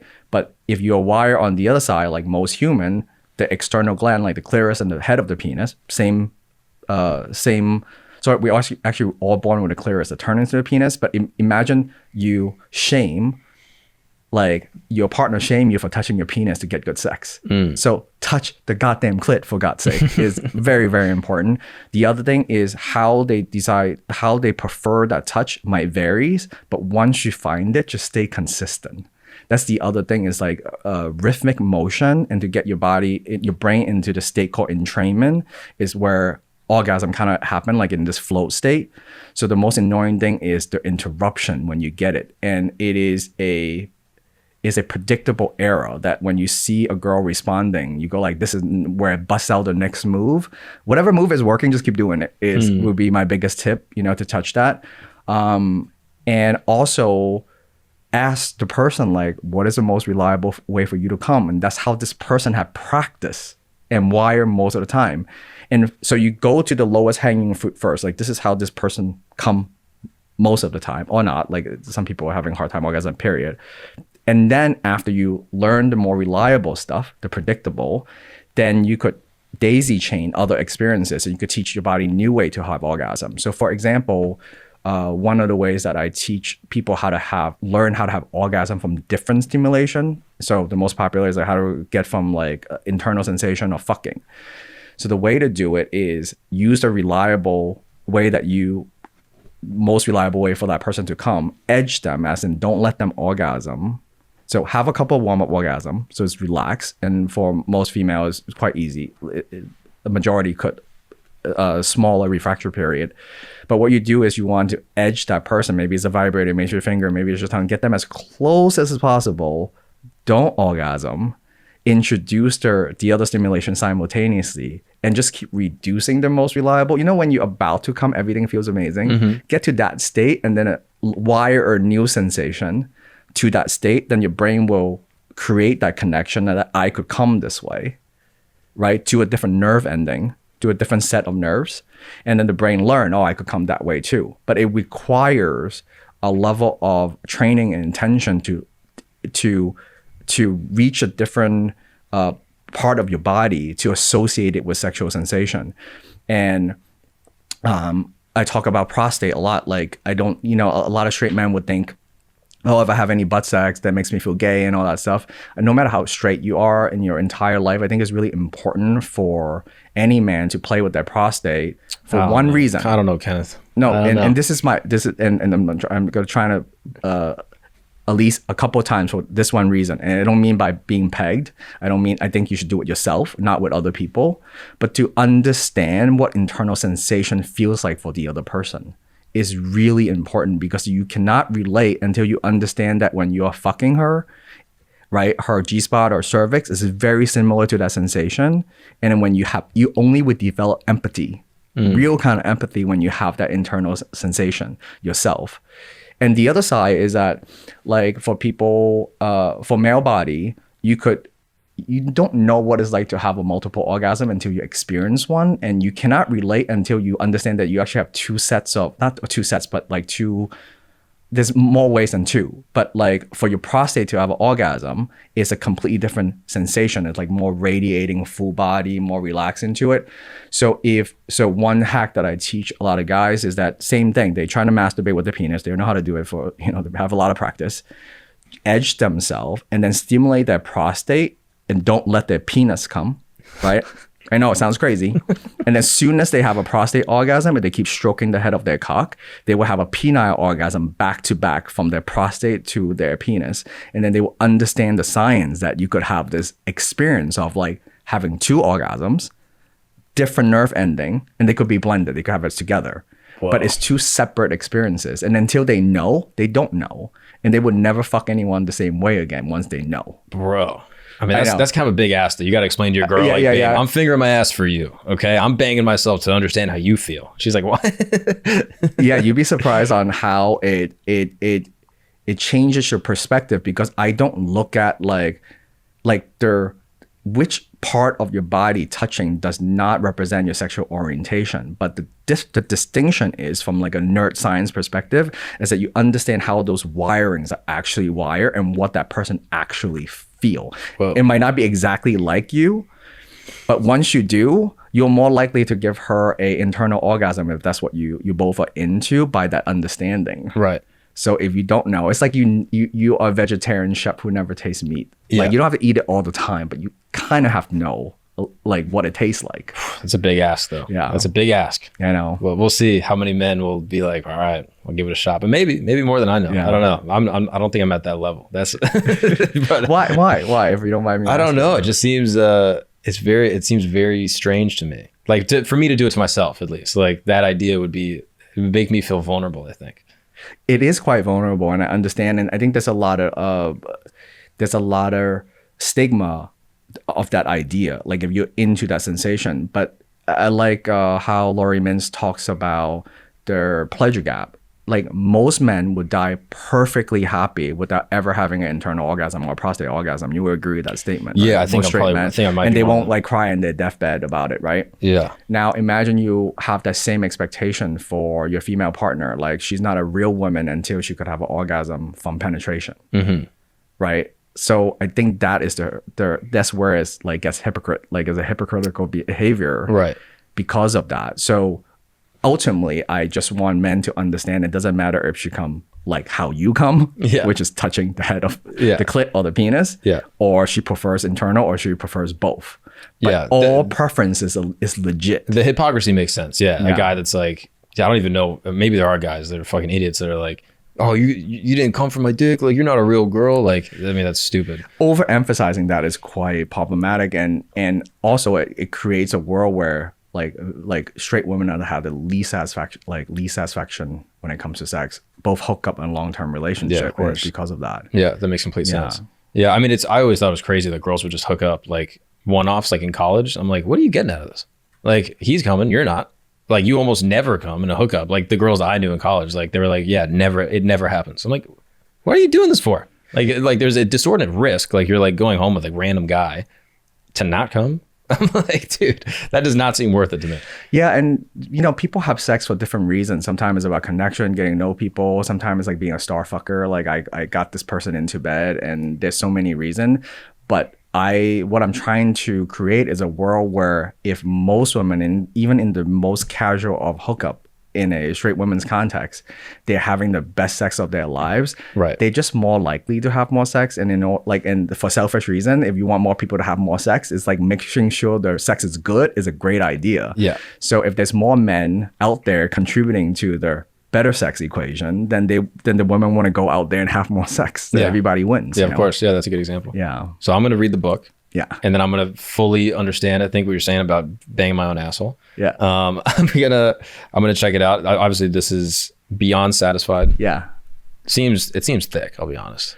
Yeah. I think there's a lot of good info in here. QR codes, the whole deal. But I designed it like intuitive video game tutorial. So it's cool. About like skill tree. So you work it down. So you don't have like the thing I just showed you is like down there's the skill tree. But the idea is that you could take one single lesson and apply them. And then the more skill you develop is like having more recipe in your repertoire. So you could cook more dishes. But so you start with the foundation and you work your skill tree down. But also, because I'm such an education nerd, like I put QR code into like, make it into like more digestible lessons. And also, I think I sent you a copy already of their video course that accompanied the book. So there's actually video demonstrating those techniques. So it's like, sometimes it's really hard to translate word on a page. Yeah, of course. That's why I put the QR code so I could show some animation when it movement on how it actually moves. Right. Both externally and internally. But it is so mind-blowing to me, like when someone, they didn't know their whole life that all they need to do is just a little bit of that. Yeah. And it can unlock an entire world that you didn't even know was there. Yeah. And for all the listener, like here's another fun sex hack for most straight guy. When you finger someone or any internal sensation, it's not the in and out motion that creates the sensation for most people, it's pressure. So those nerves are pressure sensitive. So learn to create the right amount of pressure and rhythm is way more useful. And for many straight women, they never had their G-spot stimulated in a way that is enough pressure for their brain to register as like, oh, this is a good kind of sensation. And we underestimate how much pressure the vagina could take. So like if you're able to massage it, like really massage it, you will see the difference and go like, oh, I just never did it that way. And it's like worlds apart from and if it's like the pressure thing is really funny because there's this nerdy term called sensory threshold. You have to pass the threshold in order for the sensation to register. So until then, you might never heard that note until you heard it for the first time. So it's like, oh, I didn't know that thing does that. Yeah. Okay. Another thing that I wanted to ask from the man side, we talked a lot about pleasuring women. Okay. So enough with that. But like for men specifically, two things. What would you prescribe to men that have erectile dysfunction where they can't get it up? And then what do you prescribe to men that have premature ejaculation? Which premature ejaculation, I'm like, my buddy Hans Kim, he's a comedian. He has this thing. He's like, premature to who? You know what I mean? Like I came right when I needed to. So I'm curious, what are your thoughts on those two things? Okay. So first thing is about ED, erectile dysfunction. So there's there's psychological ED is that they are in a stress state when they cannot, like they don't feel aroused because they're stressed and they're feeling anxiety. That's different than they can biologically, like they can't, if they masturbate, they could get it up, but they can't do it in front of a partner. Right. They have to deal with the mindset and the psychological aspect of it. This is you in the bathroom. Yeah. Yeah. And that's their whole fighter mindset. You have to learn how to be calm in a stressful state, right? And I teach this hack, what pro athlete use not to choke. So you could think of it like a quarterback this is the Super Bowl moment. If I fuck this up, right? It'd be done. So it's the thought loop that this person might have, right? Go like, if I miss this shit, it's going to be over. Like my career, I worked so hard for this, I'm nowhere going to make it. So it's this negative self-talk. It would definitely destroy that moment. So that's why you are losing your erection, because you are feeling that way, whatever the chatter is, right? And the negative chatter is go like, I should be hard, I'm not hard. And the first thing to do is accept that you are not hard right now and you don't need to be hard, because your dick is responding correctly to fear. Right, it's not a wrong response. It's the correct response. Yeah, your body's afraid. Pull everything in the internal organs, get small. Yeah, so it's doing its job. So your first thing is to know that it's not fucking up. It's doing its job based on the state that you're in. And in order to alter that state, you have to first reach a level of acceptance, because if you resist, it would definitely persist. And two, it's like being sleepy. You can't force yourself to be sleepy. It just happens when the environment produces itself. So if you think of it as sleeping and also the anxiety about the second part is, as soon as you're in the place of acceptance, your job is not to make yourself hard, right? But rather you refocus your mind to things that arouses you. So you take a moment and go like, my dick is going to be hard when it gets hard, and it gets hard when I'm aroused, right? So that's the other formula. Then you go back into the activity that arouses you. So eroticize her, objectify. Like if you really like boobs, if you really like whatever, fantasize. So there is something called psychogenic arousal. You could think of fantasy or focus on elements of that sexual experience that arouses you. And if you're truly not aroused, no matter what is happening, maybe you shouldn't be having sex right now because it's not doing it for you. So there's this cultural expectation when sex is available, men should want it and they should be hard immediately. And that is definitely a myth. But again, their most useful hack is to calm your nervous system and literally just be a pervert, which we know how to do. It's like your Pornhub scroll. Get into that mode, find the thing you want and play it. And then once you run that script, then your script, that script works. You just have to get back onto that script. So when the best athlete, they know when they're optimally functioning, they just have to find themselves back into that state. So I believe a lot of psychological ED could be trained like an athlete to get into, and then you could find that again. Not easy to do. So I'm not saying this is easy to do, but it's definitely doable. Interesting. Yeah. Yeah. I know so many guys that are like, dude, I couldn't get it up and I was about to hook up with this girl. So I had to like go to the bathroom, like watch porn and then come back. And so I guess that's tapping into like almost like the pervert thing you were talking about, where like they are like going into the script that they know works to then perform in this fearful situation. But the unfortunate side effect of consuming porn, I'm not on the anti-porn side, and there's still, the science is up to debate about like how much conditioning you have about like consuming porn. But the distinction is that if your only reliable arousal script is consuming passively on a screen, then what is not happening is that when you associate sex is no longer this thing that arouses you all the time is the problem. That's interesting. So you have to learn how to create arousal, not from a passive observer point of view. You have to be engaged. And you lose that with porn. That was like always my issue with porn, is that it's purely selfish. Yeah. Like ideally sex is both parts giving and receiving. And porn is just purely receiving. It's purely just like, let me observe, let me take it in, let me just have this. Whereas I think sex in its purest form is reciprocity, and it is like a union. It's a dance between two people. And then if you're only in a passive consumer level, it's really hard. So I think encouraging men who struggle with this to, first of all, it's okay to suck at sex too. So like, it's okay that you stumble if you have a supportive, loving partner. Like, it's okay to take a period of time to rewire yourself. So I'm not on this like never masturbate, like a semen retention camp. But if you always ejaculate all the time, do masturbation, and you're lowering your sex drive and your desire because you're more satiated. So create some hunger, like the pain thing that we talk about. So create the absence of to drive your desire for, right? And at the same time, learn to feel that, I use this aid all the time. That is my only script, and I want to expand my script. So I'm going to focus on this and let that period of time when it's like, it doesn't feel, because you are comparing your level of arousal from your like watching porn to this situation. If you making that comparison, then you go like, why is this thing not doing as well as this thing that I'm so comfortable with? And that transition period will take a little bit of time, but we're not talking about that long. Like I think most reconditioning takes like 2 weeks to a month for your nervous system to recalibrate. So it's about calibrating things. It's relatively quick. Yeah, but if you reinforce, meaning that you feel like real life sex, I suck, and I do this, and you do this one over and over again, and you start to have a negative association with that, and that will make your ED worse because you're just reinforcing that loop.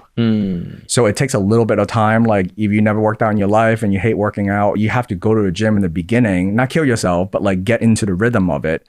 And most people underestimate that early price that you pay for conditioning. And then it becomes, oh, I feel bad if I don't go. Yeah. But you definitely need that adaptation period. Is that a good indicator? Like if you're not able to get hard without porn, that maybe you should try to wean off of it for a period? Yeah. And also explore, given in the right partner, right? It's also like an accessibility, convenient problem, right? Because it's so convenient on the other side, and engaging with another human seems so difficult. And I mean, it is inherently more difficult because there requires giving.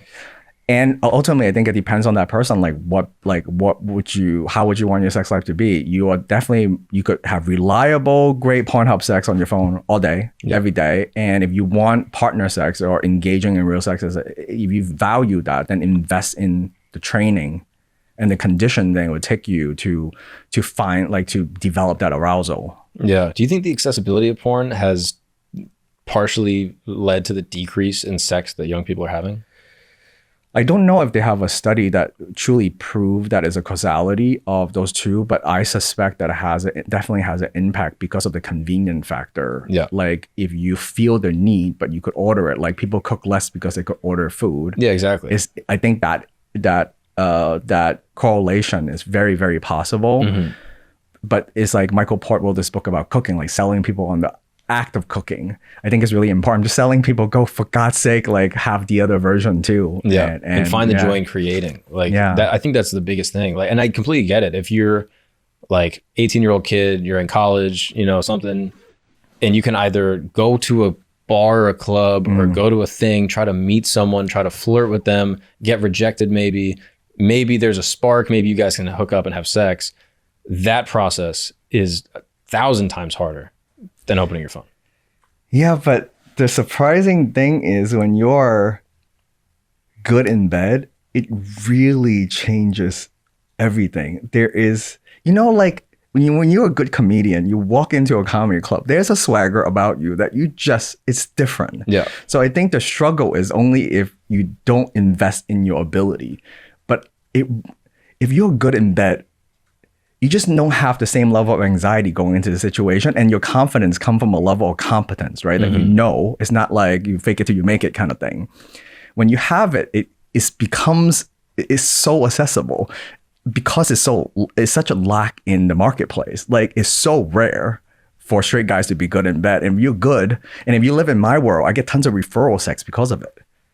From other girls who sleeps with me and go like, oh, my girlfriend wants to play with you, from referral, which is a bizarre like idea in other community. But referral sex happens all the time in our community. So you do have like a micro Yelp review inside our community that your reputation, that part matter because you're doing it in a social setting. There are downside of apps that you could treat someone like shit and no one would know about it. So in my side, it's like very transparent. Yeah, exactly. Yeah. Okay, so that's the ED part. Yeah. What about the premature part? Well, I rather end premature penetration than premature ejaculation. So I think far more people were trying to fuck before she's ready. So I'm just make that joke about premature penetration is the worst. So don't do that. Funny. But premature ejaculation, it also determined, are we talking about like 5 seconds to what people think like 4 minutes, right? So premature that time is really like how long are we talking about? Like most people from straight, like just continuous stimulation when it's good, right? It's not really last like in porn forever. It's like, I don't know, anywhere from 4 to 9 minutes is average for most people. So when people are comparing that to all like you should fuck all night, that's not the case. However, back to the fighter analogy, in order for you to have orgasm, you have to have enough sympathetic arousal. So it's that excitement phase, right?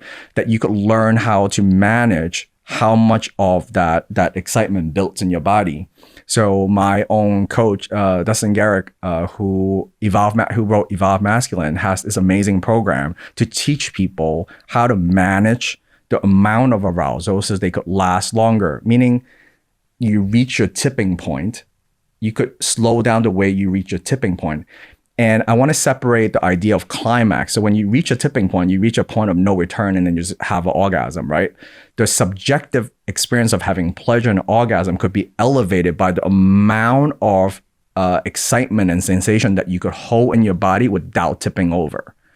So if you look at a different context, it's like when you say build up of tension in comedy and then release of tension. So orgasm happen in the same way they're building and releasing. So it's how much you could build before you reach the point that you have to release is malleable.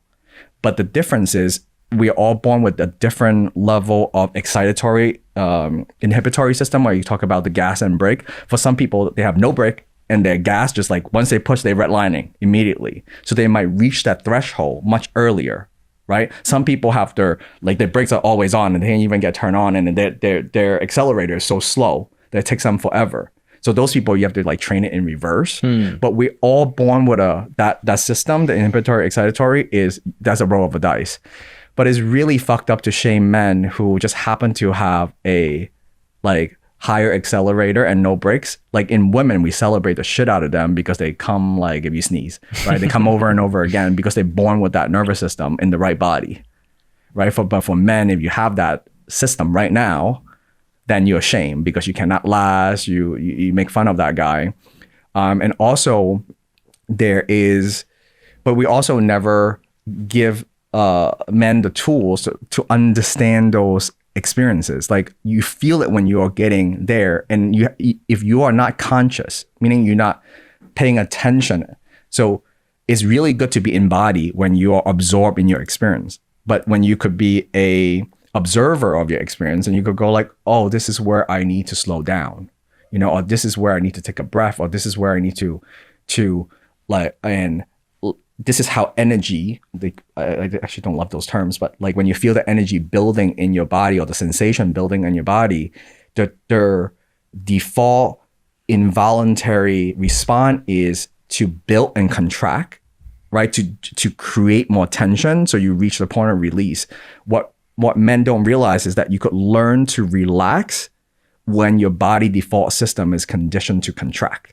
So for example, if I poke you in the eye right now, you will blink automatically. But if I tell you not to blink and you pay attention not to blink, you could override it. So that's why I use sex hack a lot. You could learn to override some default settings if you learn how to control the part. It's like having a super user access.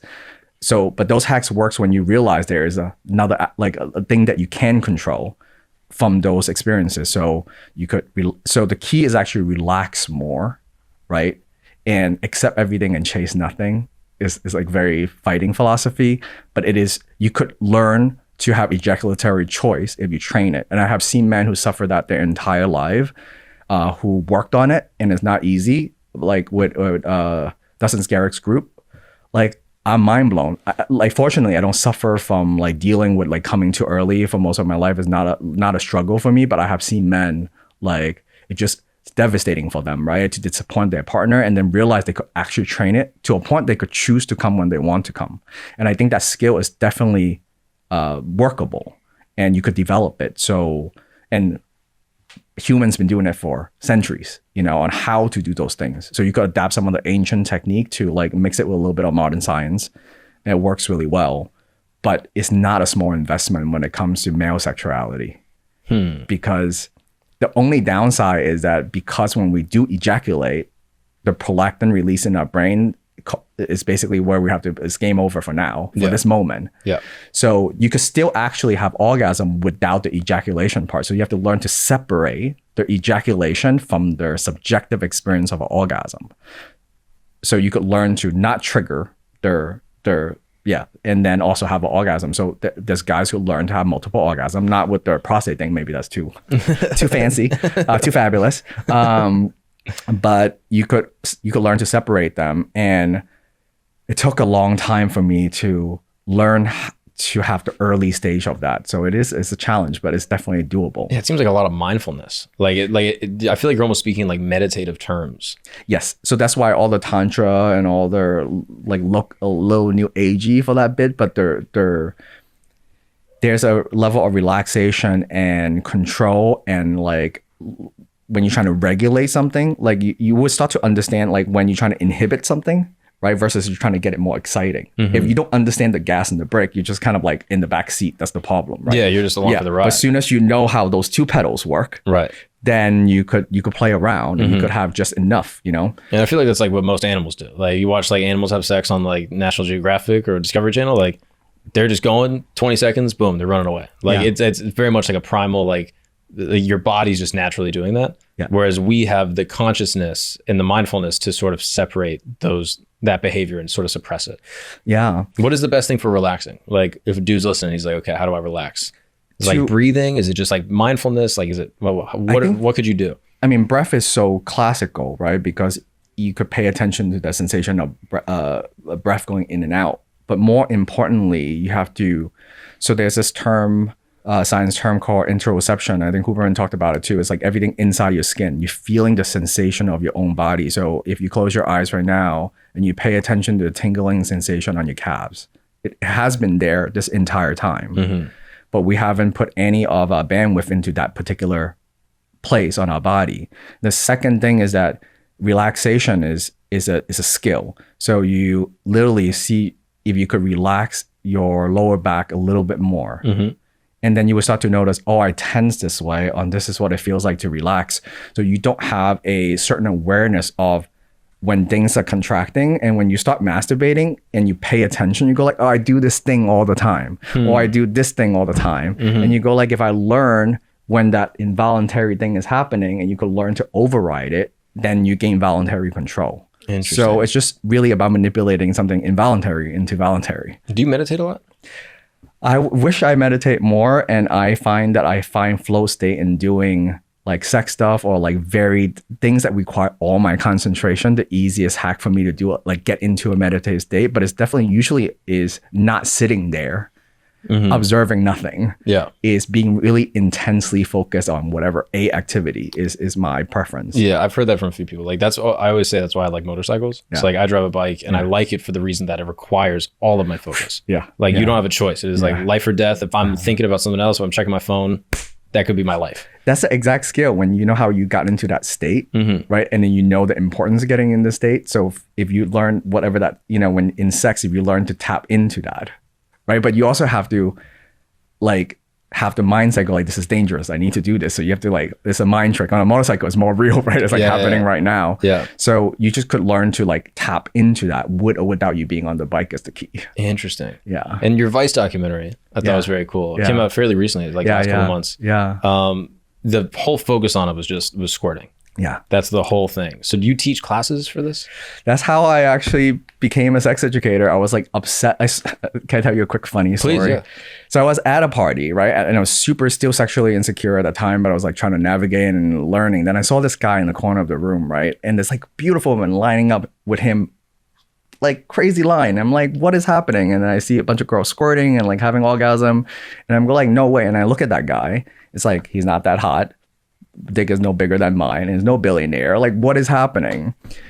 So then he has this one party trick that he makes a bunch of girls squirt. So I became like obsessed about learning about this thing. And then later I realized that it's not just a party trick and it's the whole voluntary involuntary thing.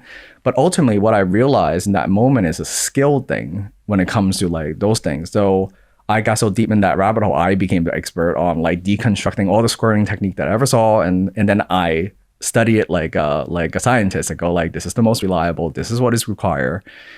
And it's from my fitness background. So then I got invited to teach squirting for a sex party from an organizer. And I was still really sexually insecure at that time. And I was like, no way I'm going to teach sex. But I go like, I don't mind skill sharing is what I have learned for, the last 2 years. So all of a sudden I'm in this beautiful penthouse of a sex party. There's like 16, 15 couples in the room and they never squirted before. And I'm about to teach this thing. And I was really nervous because I taught fitness for a really long time. So it's comfortable showing like movement or whatever the case be, leading a room.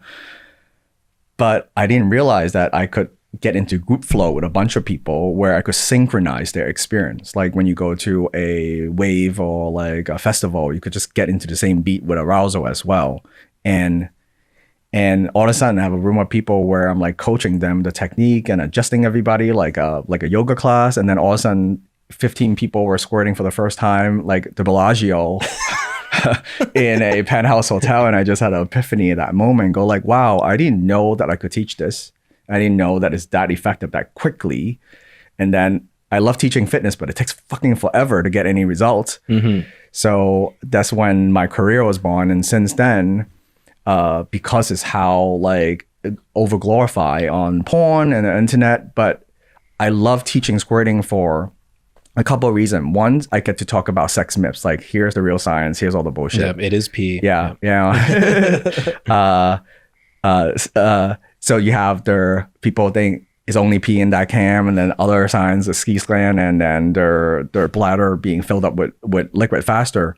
But without boring you with the science, what is really interesting about squirting specifically is about what I shared earlier about pressure.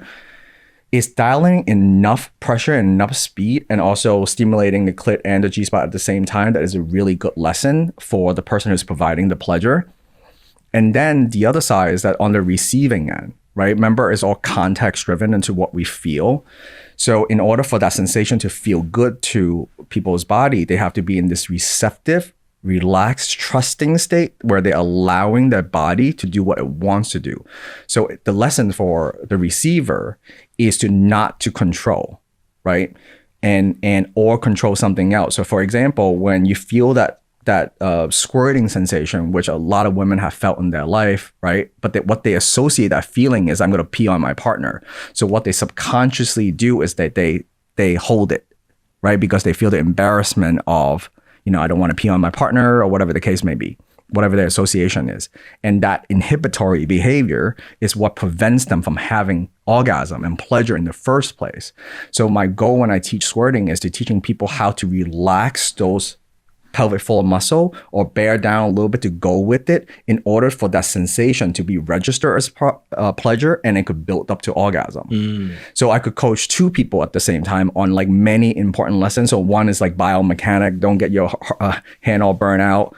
And the other one is about allowing. So one of my favorite story when I was working with a model doing a demo teaching, and we were just rehearsing, and she said that, like I was practicing where she squirted and she started crying, and I was like, oh, so many girls cry after squirting for the first time. And I was like, is this like some science to it? And ultimately when I talked to her, she's like, similar story. Like when I first start having sex, I have those sensations, and as soon as I feel them, I just feel embarrassed and I clamp up. So this is the first time I ever just let go. And the whole idea of letting go, as in surrendering to a receptive state. And she go like, this is the first time I just follow my body instead of trying to control my body.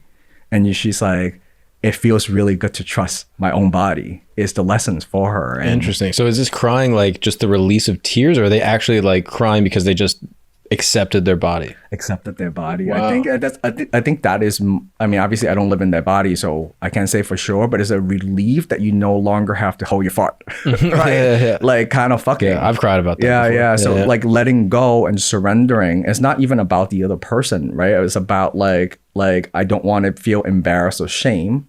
Obviously not arousing. It's not very different than a guy who couldn't get it up, right? Because he's thinking he's going to be humiliated or embarrassed. So teaching people not to be in that state, and also like sort of the nerve stuff is really fun too, because once they touch their G-spot or A-spot at the right, calibrate to the right level to that person, it's really aha moments like, oh, hello. And it requires both parties to be on board with it. Like you can't just teach one or the other. Yes. But it's fun teaching a group class like this because it's much easier to follow the group than to do this independently. So it's like most people like to go to a spin class or like for that group experience because they don't have to think and lead. So when I'm coaching couples online or in person, they don't have to, they could be in between the consumer mode and engagement mode, which is like the hybrid between the two. So I could kind of like ease them into the experience and then just give them drills like any group fitness instructor would do, and eventually just fall into not thinking because they're doing a thing. Interesting. And so I'm sure there's some women listening that are like, oh, I can't. it's not possible for me to do that. Do you think it's possible for anyone to do it under the right circumstances? Okay, so first is the definition of squirting. Is it an explosion of fluid, right, doing a sexual act, right? So if we use that definition, then I think, I'm gonna get killed for maybe saying this. I hate to use everybody can, and of course there's some cases that is not true, but I think the best way to explain this to a audience who's not like so sex nerd heavy, if you own a penis, I'm sure there's one time in your life you had a hard on and you needed to pee. Were you able to pee when you had a hard on? And most guys would say yes. And how did you do it? It's not natural. Like there's a moment you go like, oh, I need to pee, but I'm hard. And it's like you're trying to aim it. Yeah. But you somehow find a way to relax it enough to pee. So this is my hypothesis and mixed with scientific fact about the anatomy, but the urethral sponge, which is the G-spot, basically gets swelled up doing sexual stimulation to pin down, to create pressure against the urethra so liquid cannot escape. So the swelling of the G-spot is engorgement, right? Like it's like a tube, and the pee hole is right literally here. Suppresses. It's like pinching the tube. The same thing when you have a hard on, when you have an erection, you're pinching that tube, so it's just harder for liquid to come out, right? But you could override that. So technically, if you could pee, right? The idea if you could pee, if liquid could come out of your bladder, if you learn to not pinch or and sometimes your body want to release that liquid, like involuntarily, that is pleasurable for you. The debate about pee is that what is being created during that time? Is it like same household urine that you have every day?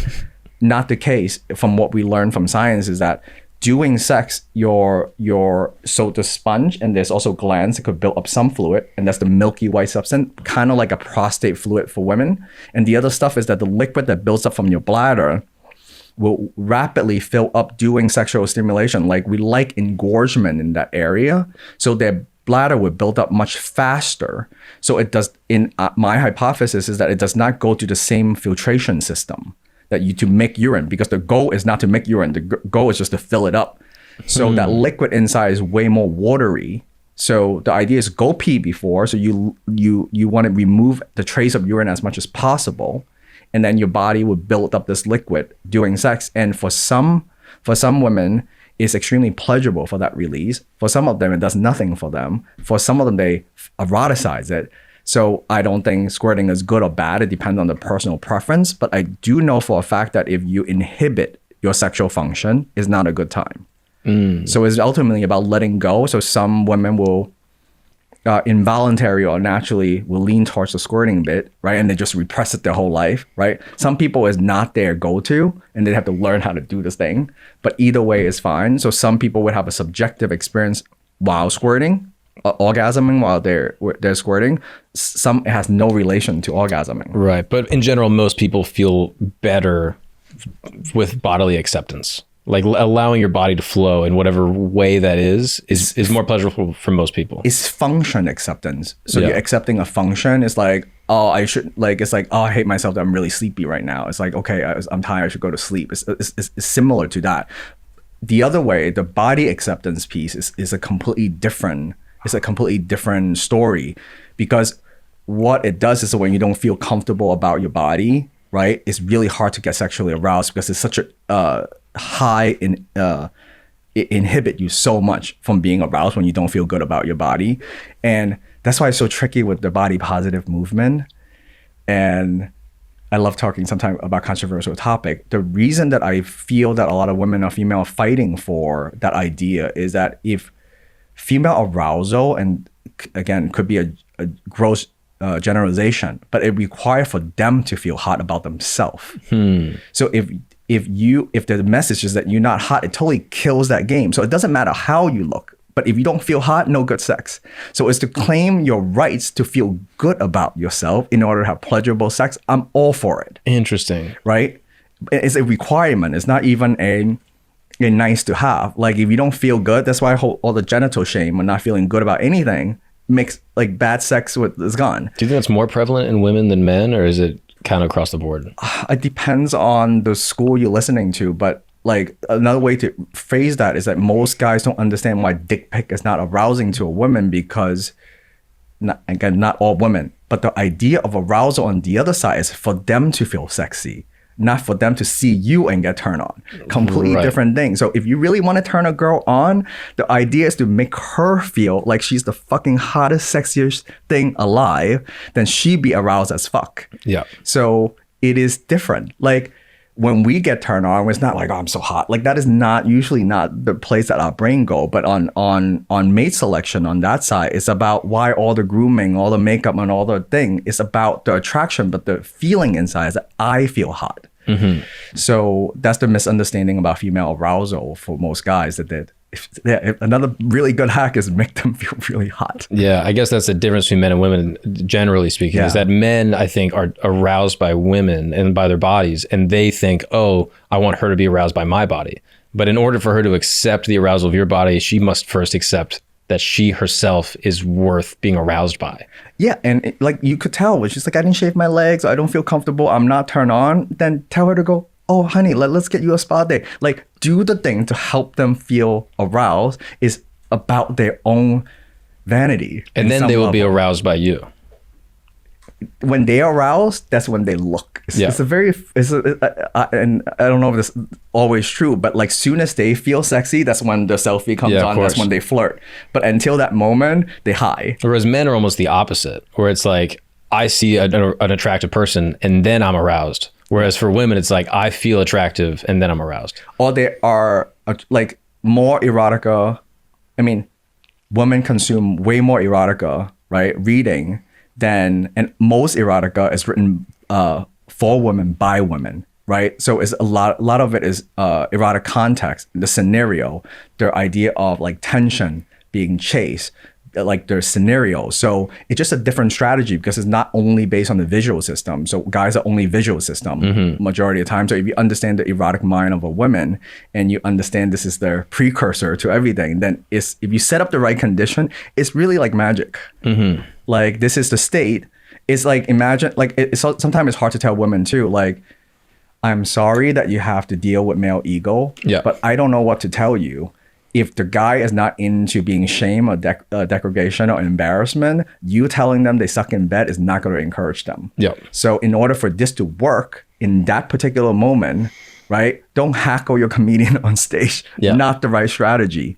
So then I talk about male confidence when I'm coaching the women's side. I go like, I'm sorry, I want to live in a world that you can say whatever and it will work. But if you want men to be a part of it, you have to consider their ego as well. Same thing on the other side. You want her to be turned on. I don't know if you have a... No, I'm good. This is the last thing I'll ask you though. I'm curious, what do you believe in, like, this is big quotes, but like sexual energy? Like you'll meet people and you'll just be like, oh wow, they exude so much sexual energy. And then maybe you'll meet other people and you're like, oh, they don't exude any sexual energy. Like that is like a colloquialism that people will use. What do you think of that term? I think when people are comfortable with their sexuality, it's very attractive when they could flirt freely, right? And use that as a asset or ability. Like sometimes I love like how Chinese people phrase things. When someone have a good body, they call it body asset, like wealth. Like this is a value you have. So you might be like good looking. It's like all good things that you could use, right? So if I lost my train of thought about, wait, ask me that one more sexual time. Energy. So when you meet someone that exudes sexual energy or they don't exude sexual energy, what is happening interpersonally that you think why they are someone that is like, oh wow, this person is sexual and they're attractive to me just based off of their aura? Back to the like feeling comfortable with yourself. So you are more likely to show what you're comfortable with. So when you're in body and you're in touch with your sexuality, that is a very attractive energy. And also about that you just connected my dots. It's about like seduction, right? So when you have a good body or you have like it's really a power, right? Don't look at our sexuality as a power that we could use for good, right? Ideally. But it is a power. So seduction, attraction, sexuality. So when people are really embodied, they could utilize this, hopefully with ethics, right? Or you could utilize it in an evil way too.